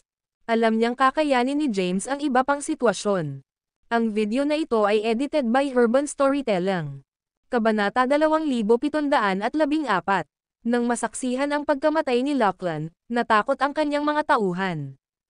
Alam nila ang tungkol sa lakas ni Lachlan, ang ika-20 yugto ng Sage Rank. Ngunit siya ay nilipol ng ganoon kadali. Sa pagtingin sa mga lalaking ito na nakaitim na damit, malamig na sinabi ni James, gusto mo bang ipagpatuloy ang labanan? Nanginginig sa takot ang mga lalaking nakaitim na damit habang paatras sila. Ihulog mo ang iyong mga armas at maliligtas ka, sabi ni James. Clank! Inihagis ng isa sa kanila ang kanyang espada sa lupa. Pagkatapos, sumunod ang isa pa. Hindi nagtagal, itinapon ng lahat ang kanilang mga espada sa lupa. Naglakad si James patungo sa kanila at tinatakan ang kanilang mga base ng pagtatanim bago nagutos, mga lalaki, dalhin sila sa piitan. Hindi nagtagal, may ilang gwardya na sumugod sa kanila at dinala sila sa piitan. Nakahinga ng maluwag ang lahat ng nasa main hall. Nang maalala ang nangyari kanina, hindi nila maiwasang matigilan. Hindi nila inaasahan na si Waldones ay magiging napakabigat na maging ang Grand Patriarch ng kaharian ng Corinth ay nalipol sa isang galaw lamang. Sinulyapan ni James si Shiana at sinabing, linisin mo ang kalat. Magpapaalis na ako. Tapos, tumalikod na siya para umalis. Samantala, sinimulang linisin ni Shiana ang kalat. Pagkabalik sa looban, ipinagpatuloy ni James ang paghihintay sa pagbabalik ni Winnie at Delaney. Ang pagdating ni Lachlan ay isang inconsequential interlude lamang na hindi nakaapekto sa plano ni James. Habang siya ay nakaupo sa isang lotus na posisyon at nagninilay na may malaking konsentrasyon, nilapitan siya ni Waldones. Nang marinig ang tunog ng mga yabag, inangat niya ang kanyang ulo bago tumayo at itinuro ang isang gazebo sa gilid. Umupo si Waldones sa gazebo. Ano ang susunod mong plano, James? Tanong ni Waldones. Walang pag-aalinlangan, sinabi ni James, I'm planning to leave as soon as possible. Ang ikatlong kalamidad sa lupa ay malapit ng lumitaw.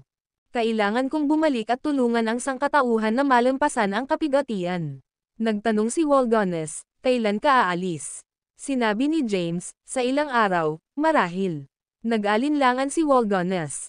Sinulyapan siya ni James at nagtanong, may problema ba? Pagkatapos ng maikling sandali ng pag-aalinlangan, sinabi ni Waldones, maaari mo bang ipahiram sa akin ang Crepe Myrtle Divine Sword at ang Imperial Jade Seal ilang araw bago ka umalis? Ipinapangako ko na ibabalik ko sila sa iyo. Nang marinig ito, nag-alinlangan si James. Nagmamadaling sinabi ni Waldones, wala ka bang tiwala sa akin? Sa totoo lang, hindi kailanman nagtiwala si James kay Waldones mula pa noong una, novel drama. Dahil hindi niya mabasa ang kanyang tunay na intensyon, hindi niya inaasahan na si Waldones ay nagtataglay ng napakaraming sikreto. Alam din niya na pumunta si Waldones sa Planet Galileo para sa pamana ng espada at sa curse magic. Iyon ang dahilan kung bakit buong puso niya itong tinulungan. Nagpatuloy si Waldones, gusto ko lang tingnan ang mga talaan ng pamana ng swordsmanship sa Divine Sword at ang culmination ng curse magic na naitala sa Imperial Jade Seal. Panigurado, ibabalik ko talaga sila sa iyo bago ka umalis. Pinag-isipan ito ni Waldones. Noong una, binalak niyang nakawin ang Divine Sword at ang Imperial Jade Seal kay James at kunin pa ang kanyang mga kayamanan ang Infinity Steles at ang 5 elemento ng Genesis. Gayunpaman, pagkatapos ng ilang araw na pagninilay-nilay, siya ay nagkaroon ng pagbabago ng puso. Naniniwala siya na ang mga hindi kapani-paniwalang kayamanan na ito ay kailangang angkinan ng isang nakatadhana. Gaya nga ng kasabihan, mas malaki ang kapangyarihan ng isang tao, mas malaki ang mga responsibilidad ng isang tao. Kaya naman, nagpasya siyang talikuran ang mga pakay ni James. May dalawang dahilan. Ang video na ito ay edited by Urban Storytelling. Kabanata 2715. Una, talagang gusto niyang kaibiganin si James. Pangalawa, sa kanyang kasalukuyang Providence, hindi pa rin niya kinaya ang lahat ng pag-aari at kakayahan ni James. Sa kasalukuyan, gusto lang niyang obserbahan ang swordsmanship ng Ancestral Sword Master at ang curse magic ng Ancestral Talisman Master. Nahulog sa malalim na pagmumuni-muni si James.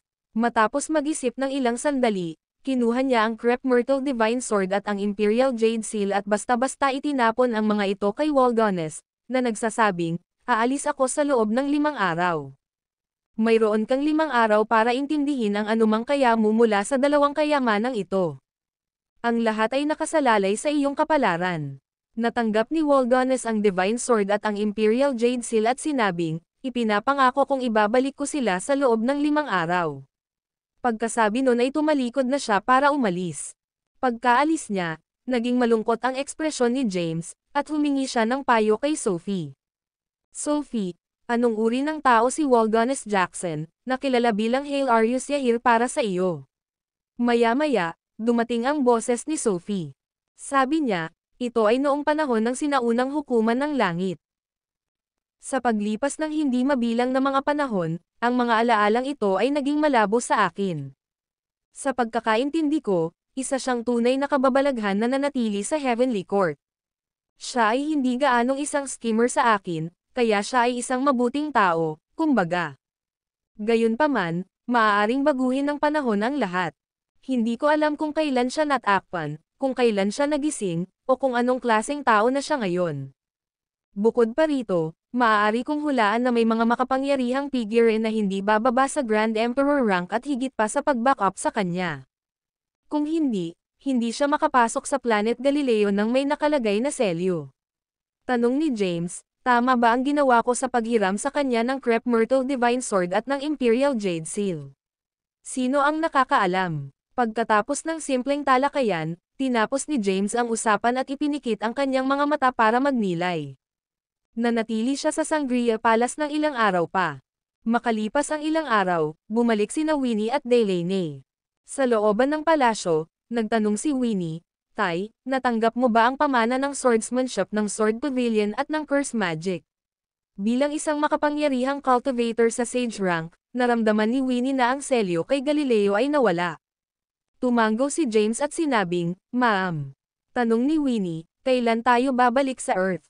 Nakasuot ng malungkot na ekspresyon, sinabi ni James, ang ikatlong kalamidad ay nasa atin.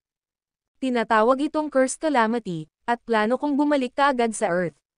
Tatay, napatingin si Winnie kay James na bakas sa mukha niya ang pag-aatubili. Sinulyapan siya ni James at nagtanong, anong meron? Anong meron sa util? May gumugulo ba sa isip mo? Naglakas loob si Winnie at sinabing, hindi na ako babalik sa Earth. Ano? Tumayo si James. At nagtanong, hindi ka babalik sa Earth. Ma'am. Bahagyang tumango si Winnie at sinabing, plano kong umalis sa Galileo at maglakbay sa buong universo, magsanay sa lahat ng uri ng planeta. Napatahimik si James. Lumipas ang maraming taon sa isang kisap mata, at hindi na si Winnie ang ignorante na bata mula noon. Ngayon, lahat na siya ay lumaki at naging isang sage, kaya hindi nag-aalala si James sa kanyang kaligtasan. Ang tanging inaalala niya ay may ligaw siya. Gayunpaman, dahil nakatakda na ang lahat, wala na siyang magagawa. Marahil ay mayroon lamang isang paraan upang maibalik ito, at iyon ay upang lipulin ang landas sa langit at lumikha ng isang bagong kaayusan sa mundo tulad ng inilarawan ni Xandros Tegan, ang Panginoon ng Sangkatauhan. Matapos mag-isip sandali, bumantong hininga si James at sinabing, malaki ka na, Winnie, novel drama. Malaya kang pumunta kung saan mo gusto. Wala akong karapatang pigilan ka. Gayunpaman, malayo kami sa bahay sa loob ng maraming taon. Siguradong miss na miss ka na ng nanay mo. Bago pumunta sa iyong pakikipagsapalaran, bakit hindi ka bumalik sa Earth at makilala ang iyong ina? Ma'am, tumango si Winnie at sinabing, kung ganoon, babalik ako sa Earth at makikipagkita muna ako kay nanay. Pagkatapos, lalabas na ako ng training. Isang araw kapag naabot ko na ang rurok ng aking lakas, babalik ako para tulungan ka. Napangiti si James nang walang magawa. Ang video na ito ay edited by Urban Storytelling. Kabanata 2716. Dahil matatag si Winnie sa paglalakbay sa universo upang magsanay, walang pagpipilian si James kundi hayaan siya. Ngayong nakabalik na sina Winnie at Delaney, oras na para umalis. Matapos ilagay ang mga ito sa celestial abode, tumalikod siya para umalis. Hinanap niya si Waldonis para hilingin sa kanya na ibalik ang Divine Sword at ang Imperial Jade Seal. Samantala, sa Blade Sect ng Sifok, si Falco Barrett, ang Grand Patriarch ng Blade Sect, ay nakaupo sa trono. Siya ay isang napakalakas na figure na umabot sa ikatlong yugto ng Divine Rank at isang hakbang na lang ang layo mula sa pagiging isang quasi-emperor. Nangangahulugan ito na posibleng siya ang pinakamakapangyarihang individual sa Planet Galileo. Noon, Ibinigay niya ang Crep Myrtle Divine Sword kay James sa pag-asang may lalabas niya ang selyo ng Sword Pavilion at makakuha ng walang kapantay na mana ng swordsmanship. Hindi siya interesado sa magic ng curse. Dahil ang selyo sa mundong ito ay nawala, maaari niyang ipagpalagay na inalis ni James ang selyo sa Planet Galileo at ang sumpa sa mundong ito. Nangangahulugan din ito na si James ay nakakuha ng walang kapantay na mana ng espada. Dumating na ang oras, bulong ni Falco. Kasabay nito, natagpuan ni James si Walganes. Walganes, 5 araw na ang lumipas. Alam ko, tumanggo si Walganes, novel drama. Kinuha ang Divine Sword at ang Imperial Jade Seal, ibinigay niya ang mga ito kay James at sinabing, "Here you go." Tinanggap sila ni James. Hindi niya alam kung gaano naiintindihan ni Walganes sa loob ng 5 araw. Gayunpaman, wala ito sa kanyang pag-aalala. Nagtanong si Walganes, "Babalik ka na ba ngayon?" "Ma'am." Tumanggo si James at sinabing, "Ngayong naayos na ang lahat sa Planet Galileo, oras na para bumalik ako. Bukod dito, iniwan ko ang Earth sa loob ng maraming taon. Na-curious ako kung gaano kalaki ang nagbago." "Sige na. Paalam." Kumaway si Walganes kay James. Swoosh! Sa sandaling iyon, lumitaw ang isang figure ng wala sa oras, na nagkatawang tao upang bumuo ng isang matandang lalaki. Nang makita ang lalaki, kumunot ang kilay ni James. Natigilan si Walganes, dahil ang lalaking ito ay walang iba kundi si Falco, ang dakilang patriarch ng sekta ng Blade ng Seafolk. Lumapit sa kanila si Falco. Isang ngiti ang sumilay sa kanyang mukhang malisyosong mukha nang sabihin niya, "Sa tingin mo saan ka pupunta?" Saglit na natigilan si James bago na ikuyom ang kanyang mga kamao at sinabing, "Falco." Si Walganes, sa kabilang banda, ay maingat na tumingin kay Falco. Alam niyang hindi payapa ang pagdating ng lalaki. Tumingin si Falco kay James at inabot ang kanyang braso, sinabing, "Ibigay mo sila." Natigilan si James at nagtanong, "Ano?" Malamig na sabi ni Falco, "Hindi ko kailangan ng curse magic. Kailangan ko lang ng swordsmanship inheritance ng Crep Myrtle Sword Pavilion at ng Divine Sword. Ang tibak ay orihinal na akin, pagkatapos ng lahat. Pinahiram ko ito sa iyo para masira mo ang selyo sa Sword Pavilion. Ngayong naalis na ang selyo, hindi mo ba dapat ibalik sa akin ang Divine Sword?" Hindi siya agad nakagawa, sa halip ay hiniling kay James na isuko ang Divine Sword. As far as he was concerned, pwede niyang patayin si James anytime. Malungkot ang ekspresyon ni James. Dahil mahalaga ang Divine Sword, walang paraan na maibigay niya ito sa kanya. Pagkaraan ng maikling sandali, sinabi niya, "Falco, ang Divine Sword ay pag-aari sa Sword Pavilion sa unang lugar. Paano mo ito na-claim bilang iyo?" Nang marinig ito, nagdilim ang mukha ni Falco. "Sinasabi mo bang wala kang balak ibalik sa akin ang espada?" Mahina ang kanyang boses, at may bakas ng pamatay na hangarin sa kanyang ekspresyon. Alam ni James na si Falco ay isang napakalakas na figure. Dahil wala siyang kalaban-laban sa kanya, humingi siya ng tulong kay Sophie. Agad niyang kinontak si Sophie na nasa Celestial Abode. "Sophie, may nasagasaan akong gulo pauwi." Ang video na ito ay edited by Urban Storytelling. Kabanata 2717. Isang malambot na puting liwanag ang bumungad sa singsing ni James, at isang magandang babae ang agad na bumungad sa kanya. Dumilim ang mukha ni Sophie habang nakatingin kay Falco na may bahid ng panghahamak sa kanyang ekspresyon. Ang isang cultivator sa ikatlong yugto ng Divine Rank ay naglakas loob na kumilos ng walang pakundangan. Napatingin si Falco kay Sophie. Nararamdaman niya ang paglabas nito ng pambihirang aura. Quasi-Emperor. Natigilan, napaatras siya at maingat na tinitigan si Sophie. "Scram!" Malamig na sabi ni Sophie. Nag-atubili si Falco na gawin iyon. Hindi niya inasahan na magkakaroon si James ng Quasi-Emperor sa tabi niya. Bukod dito, ang Quasi-Emperor na ito ay isang hakbang lamang mula sa pag-abot sa Grand Emperor rank. Gayunpaman, ayaw pa niyang sumuko. Ang Crep Myrtle Divine Sword ay isang walang kapantay na sandata. Kung kaya niyang angkinan ang espada, makakalaban niya si Sophie. "Ang Divine Sword ay pag-aari ko. Hiniram lang niya sa akin ang espada. Maliban na bawiin ko ang akin." Sinaman niya ng tingin si Sophie at binigkas ang bawat salita. Samantala, Malamig na sabi ni Sophie, yours. Ang Crep Myrtle Divine Sword ay ipinasa ng Ancestral Sword Master sa Primeval Age at inilagay sa loob ng Crep Myrtle Sword Pavilion sa lahat ng ito. Bakit mo iniisip na ang espadang ito ay pag-aari mo dahil lang sa tinanggal mo ang Sword Pavilion at inagaw ang Divine Sword? Ay, ibinuka ni Falco ang kanyang bibig ngunit nawalan ng masabi. Ito ay wala sa aking pag-aalala. I'm staying out of this. Dahil wala nang saysay na manatili pa sa Galileo, aalis na ako. Sinulyapan ni Waldones si James at ikinulong ang kanyang mga kamao, na nagsasabing, Palom, James. Dalangin ko na tuluyan mong malutas ang ikatlong kalamidad ng sangkatauhan. Sana ay tumaas ng husto ang iyong lakas sa muli nating pagkikita. Sa susunod na pagkikita natin, sana ay kaya mo ng pangasiwaan ang sarili mong mga bagay sa halip na umasa sa iba. Pagkatapos, si Waldones ay pumailang lang sa langit at umalis sa Planet Galileo, na wala sa paningin ng lahat. Maligaw ka kung pinahahalagahan mo ang iyong buhay. Hindi pinakialaman ni Sophie si Falco. Maulap ang ekspresyon ni Falco. Masyadong makapangyarihan si Sophie, at kahit ang kanyang aura lang ay sapat na para masuffocate siya. Kapag siya ay gumawa ng karahasan, siya ay mamamatay sa isang kakilakilabot na kamatayan. Ibilang mong maswerte ka, anak. Pinandilatan ni Falco si James at binigkas ang bawat salita, ang Crep Myrtle Divine Sword ay pag-aari ko. Balang araw, babawiin ko ang akin. Sa pag-iwan ng walang awa na pahayag na iyon, nawala si Falco sa paningin ni James.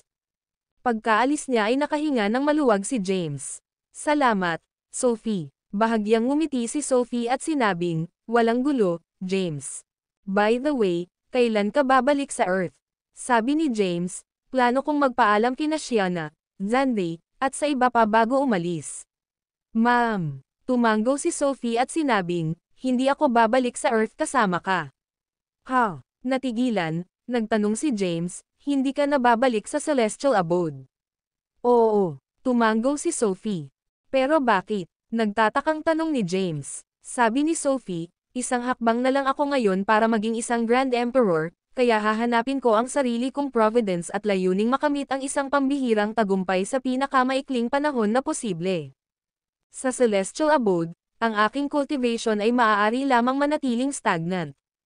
Sa pamamagitan lamang ng pagsasanay sa labas makakahanap ako ng providence. Nang marinig ito, bahagyang tumanggo si James at sinabing, I see. Tumingin si Sophie kay James at pinaalalahanan siya, hindi na kita matutulungan mula ngayon. Ang iyong paglalakbay sa paglilinang ay kasisimula pa lamang, at mayroon pa ring mahabang daan upang lakaran, novel drama. Sa mahabang landas na ito ng paglilinang, maging maingat sa lahat ng bagay, manatiling kalmado kapag nahaharap sa kahirapan, at huwag kumilos ng padalos-dalos. Naiintindihan ba iyon? Salamat sa paalala, gagawin ko. Tumanggo si James. Magpaalam ka na. Pagbalik mo, magbubukas ako ng walang laman na daanan at ibabalik kita sa Earth. Sabi ni Sophie. Ma'am, walang kaunting pag-aalinlangan, tumalikod si James para umalis. Balak niyang magpaalam kina Shiana at Xande. Ang video na ito ay edited by Urban Storytelling. Kabanata 2718. Sa isang sitting area sa courtyard ng Sangria Palace, tiningnan ni James ang napakagandang Shiana, na nakasuot ng magandang kasuotan, at sinabing, kamahalan. Sa sandaling magsalita siya, bahagyang ikinaway ni Shiana ang kanyang kamay at pinutol siya, sinabing, hindi na ako ang Empress ng Sangria. Ikaw ang emperador ng kahariang ito. Sinabi ni James, ang pagiging emperador ay pansamantala lamang. Ako ay naging emperador upang masira ang selyo ng Sword Pavilion at alisin ang sumpa kay Sangria. Ngayong natapos na ang mga gawaing ito, balak kong umalis. Umalis. Nagtataka namang tumingin si Shiana kay James. Ma'am, tumanggo si James at sinagot siya ng totoo, hindi ako tao mula sa Planet Galileo. Galing ako sa Earth, ang human realm matagal na ang nakalipas. Siyempre, ito ay dapat na hindi pamilyar sa iyo. Gayunpaman, dahil ang selyo sa Planet Galileo ay tinanggal at ang sumpa ay nawala, lahat ng nabubuhay na nilalang sa planeta ay maaari nang umalis. Kahit na ang lugar na ito ay malayo sa Earth, at hindi mo magagawang lampasan ang universo sa iyong kasalukuyang lakas, dapat mong malaman na ang Galactic Highway ay magbubukas sa sandaling lumitaw ang 4 na kalamidad sa Earth. Ang Galactic Highway ay isang walang laman na daanan na pinagsama-samang nilikha ng maraming makapangyarihang mga tao sa Primordial Age, na nag-uugnay sa ilang planeta sa buong universo na maaaring tirahan ng mga nabubuhay na nilalang. Maikling ipinaliwanag ni James ang sitwasyon sa Earth at sa labas ng mundo. Noon lang talaga naintindihan ni Shiana. Ngayon, ang ikatlong kalamidad ay malapit nang lumitaw sa Earth, at kailangan kong bumalik sa lalong madaling panahon. Kaya naman hindi ako magtatagal sa Planet Galileo. Pumunta ako dito ngayon para magpaalam sa iyo. Nang marinig ito ni Shiana ay nadismaya. Aalis ka na. Bakit hindi ka tumuloy dito? Hindi mo ba gusto ang pagiging emperador? Pakiusap niya, umaasang manatili si James. Bahagyang iwinagayway ni James ang kanyang kamay at sinabing, I'll be taking my leave. Pagkasabi niya ay tumayo siya. Sumunod naman si Shiana at bumantong hininga, I wonder if we will ever meet again after this parting. Ngumiti si James at sinabing, there will always be opportunities. Paalam, naway magkita tayong muli sa hinaharap. Pagkatapos, pumailang lang siya sa langit at sa outer space bago nawala sa paningin ni Shiana. Pagkaalis niya, umakbay si Xande kay Shiana. Umalis na ba siya? Napatingin siya sa figurang unti-unting nawala sa kanyang paningin. Ma'am, tumanggaw si Shiana at sinabing, umalis na siya. Siya ay isang hindi kapani-paniwalang tao. Bumantong hininga si Xande at sinabing, sa pagkakataong ito, nakuha niya ang mana ng Sword Pavilion at ng Curse Magic. Nakuha pa niya ang Divine Sword at ang Imperial Jade Seal. Ang kanyang kinabukasan ay hindi masusukat. Kami ay mula sa dalawang magkaibang mundo. Hindi magtatagal, tatayo siya sa tuktok ng Cultivation Pyramid. Talaga, napabuntong hininga si Shiana at sinabing, magkaiba talaga tayo ng mundo. Iniisip ko kung magkikita pa ba tayo pagkatapos ng paghihiwalay na ito. Itigil ang labis na pag-iisip ng mga bagay-bagay, sabi ni Xande. Dahil ang mga gawain ng Sword Pavilion ay wala sa akin ngayon, plano kong umalis kaagad sa Planet Galileo at tumawid sa universo sa isang bagong pakikipagsapalaran. Gusto mong samahan ako? Oo naman. Lumingon si Xana at sinulyapan si Xande. Nakangiting sinabi, akala ko noon pa tayo nagkasundo. Umalis si James. Ang paglalakbay sa Planet Galileo ay nakakuha sa kanya ng napakalaking benepisyo. Kahit na siya ay hindi pa naging isang sage, siya ay isang hakbang na lamang. Kahit na hindi pa siya isang sage, ang kanyang lakas ay higit na nalampasan ang anumang ordinaryong sage. Pagdating niya sa labas ng Galileo at lumitaw sa kawalan, nakatayo siya sa ibabaw ng isang malaking asteroid na dumaraan lang at nakatingin sa planetang nasa harapan niya, novel drama. Swoosh! Unti-unting lumitaw ang isang figure. Ang video na ito ay edited by Urban Storytelling. Kabanata 2719. Si Sophie iyon. Lumapit si Sophie kay James at tumingin sa kanya, nagtatanong, handa ka na ba? Ma'am. Tumanggaw si James at sinabing, handa na ako. Pero bago ka umalis, may hihilingin akong pabor sa iyo. Sabi ni Sophie, pangalanan mo. Sinabi ni James, tumakas ako sa Demon Realm kasama sina Henrik at Chusai, ngunit ako lang ang nakarating sa Planet Galileo. Naglaho sila ng walang bakas. Bago ako umalis, gusto kong i-divine mo kung nasaan sila. Sina Henrik at Chusai ay sinumpa ang kapatid ni James. Sa lahat ng ito, nag-aalala si James tungkol sa kanilang kaligtasan. Kahit na hiniling niya kay Sangria na hanapin sila, walang nangyari. Kaya, nahulaan niya na wala sila sa Galileo at nagpunta sa ibang lugar. Tumanggaw si Sophie at sinabing, sure, tutulungan kita. Pagkatapos, nakaupo sa isang lotus na posisyon sa walang laman, isinaaktibo niya ang extrapolation art. Isang misteryosong porma sayon ang bumungad sa kanya. Ito ay nilikha ng hindi mabilang na mahiwagang mga karakter, at ang mga karakter na ito ay patuloy na nagbabago at naglalabas ng isang misteryosong kapangyarihan. Makalipas ang humigit kumulang 5 minuto, huminto si Sophie. Tanong ni James, paano nangyari? Sabi ni Sophie, huwag kang mag-alala, ligtas sila sa ngayon. May kanya-kanya silang destiny. Nang marinig ito ni James ay nakahinga ng maluwag, novel drama. Sabi ni Sophie, ngayon, magbubukas ako ng walang laman na daanan at pauwiin kita. Oo naman. Tumango si James. Patuloy ni Sophie, natatangi ang Earth. Ang planeta ay nabuklod na mula noong Primordial Age, kaya walang sino man ang nakapagbukas ng walang laman na daanan na kumukonekta sa Earth. Nangangahulugan ito na maaari lang kitang ipadala sa paligid ng Earth. Dahil may selyo sa Earth, walang makapasok na tagalabas, ngunit bilang isang tagalupa, hindi pinaghihigpitan ang iyong paggalaw. Maaari kang bumalik sa Earth sa kabila ng selyo. Tumango si James at sinabing, "Got it." Pagkatapos, itinaas ni Sophie ang kanyang kamay, at nagkaroon ng napakalaking kapangyarihan sa kanyang palad. Ang kapangyarihang ito ay puwersahang nagbukas ng kawalan sa harap niya, at isang bitek ang lumitaw. Ang bitek ay unti-unting tumaas sa laki at kalaunan ay naging isang walang laman na daanan na konektado sa Earth. Dahil hindi pa tumawid si Sophie sa Grand Emperor rank, ang pagbubukas ng walang laman na daanan ay isang mahirap na gawain para sa kanya. Tumutulo ang pawis sa kanyang noo, at namutla ang kanyang mukha. Ang video na ito ay edited by Urban Storytelling. Kabanata 2720. Pumasok si James sa walang laman na daanan at sumulong ng napakabilis. Makalipas ang humigit kumulang 10 minuto, nakita niya ang dulo ng daanan. Sa isa pang hakbang niya pasulong, lumabas siya mula sa daanan at nagpakita sa isang malawak at kumikislap na mabituing kalangitan kung saan pinalibutan siya ng dilim. Ni hindi niya makita ang sariling kamay sa harapan niya. Lumingga-lingga siya sa paligid at may nakita siyang liwanag. Sa mabilis na paglipat patungo dito, ang liwanag ay lumaki ng lumaki hanggang sa wakas ay nakakita siya ng isang asol na planeta Earth. Ito ay Earth. Nang makita ang Earth, hindi mapigil ang kinabahan si James. Novel drama. Pagkatapos ng mahabang pag-alis, sa wakas ay nakabalik na rin siya. Iniisip niya kung ano na ang Earth ngayon pagkatapos ng napakaraming oras na lumipas. Puno ng pagkabalisa, dahan-dahan siyang lumapit sa Earth. Isang hakbang na lang ako para maabot ko ang Sage rank. Bago ako bumalik sa Earth, dapat kong makamit ang isang pambihirang tagumpay. Habang papalapit si James sa Earth, mamulong siya.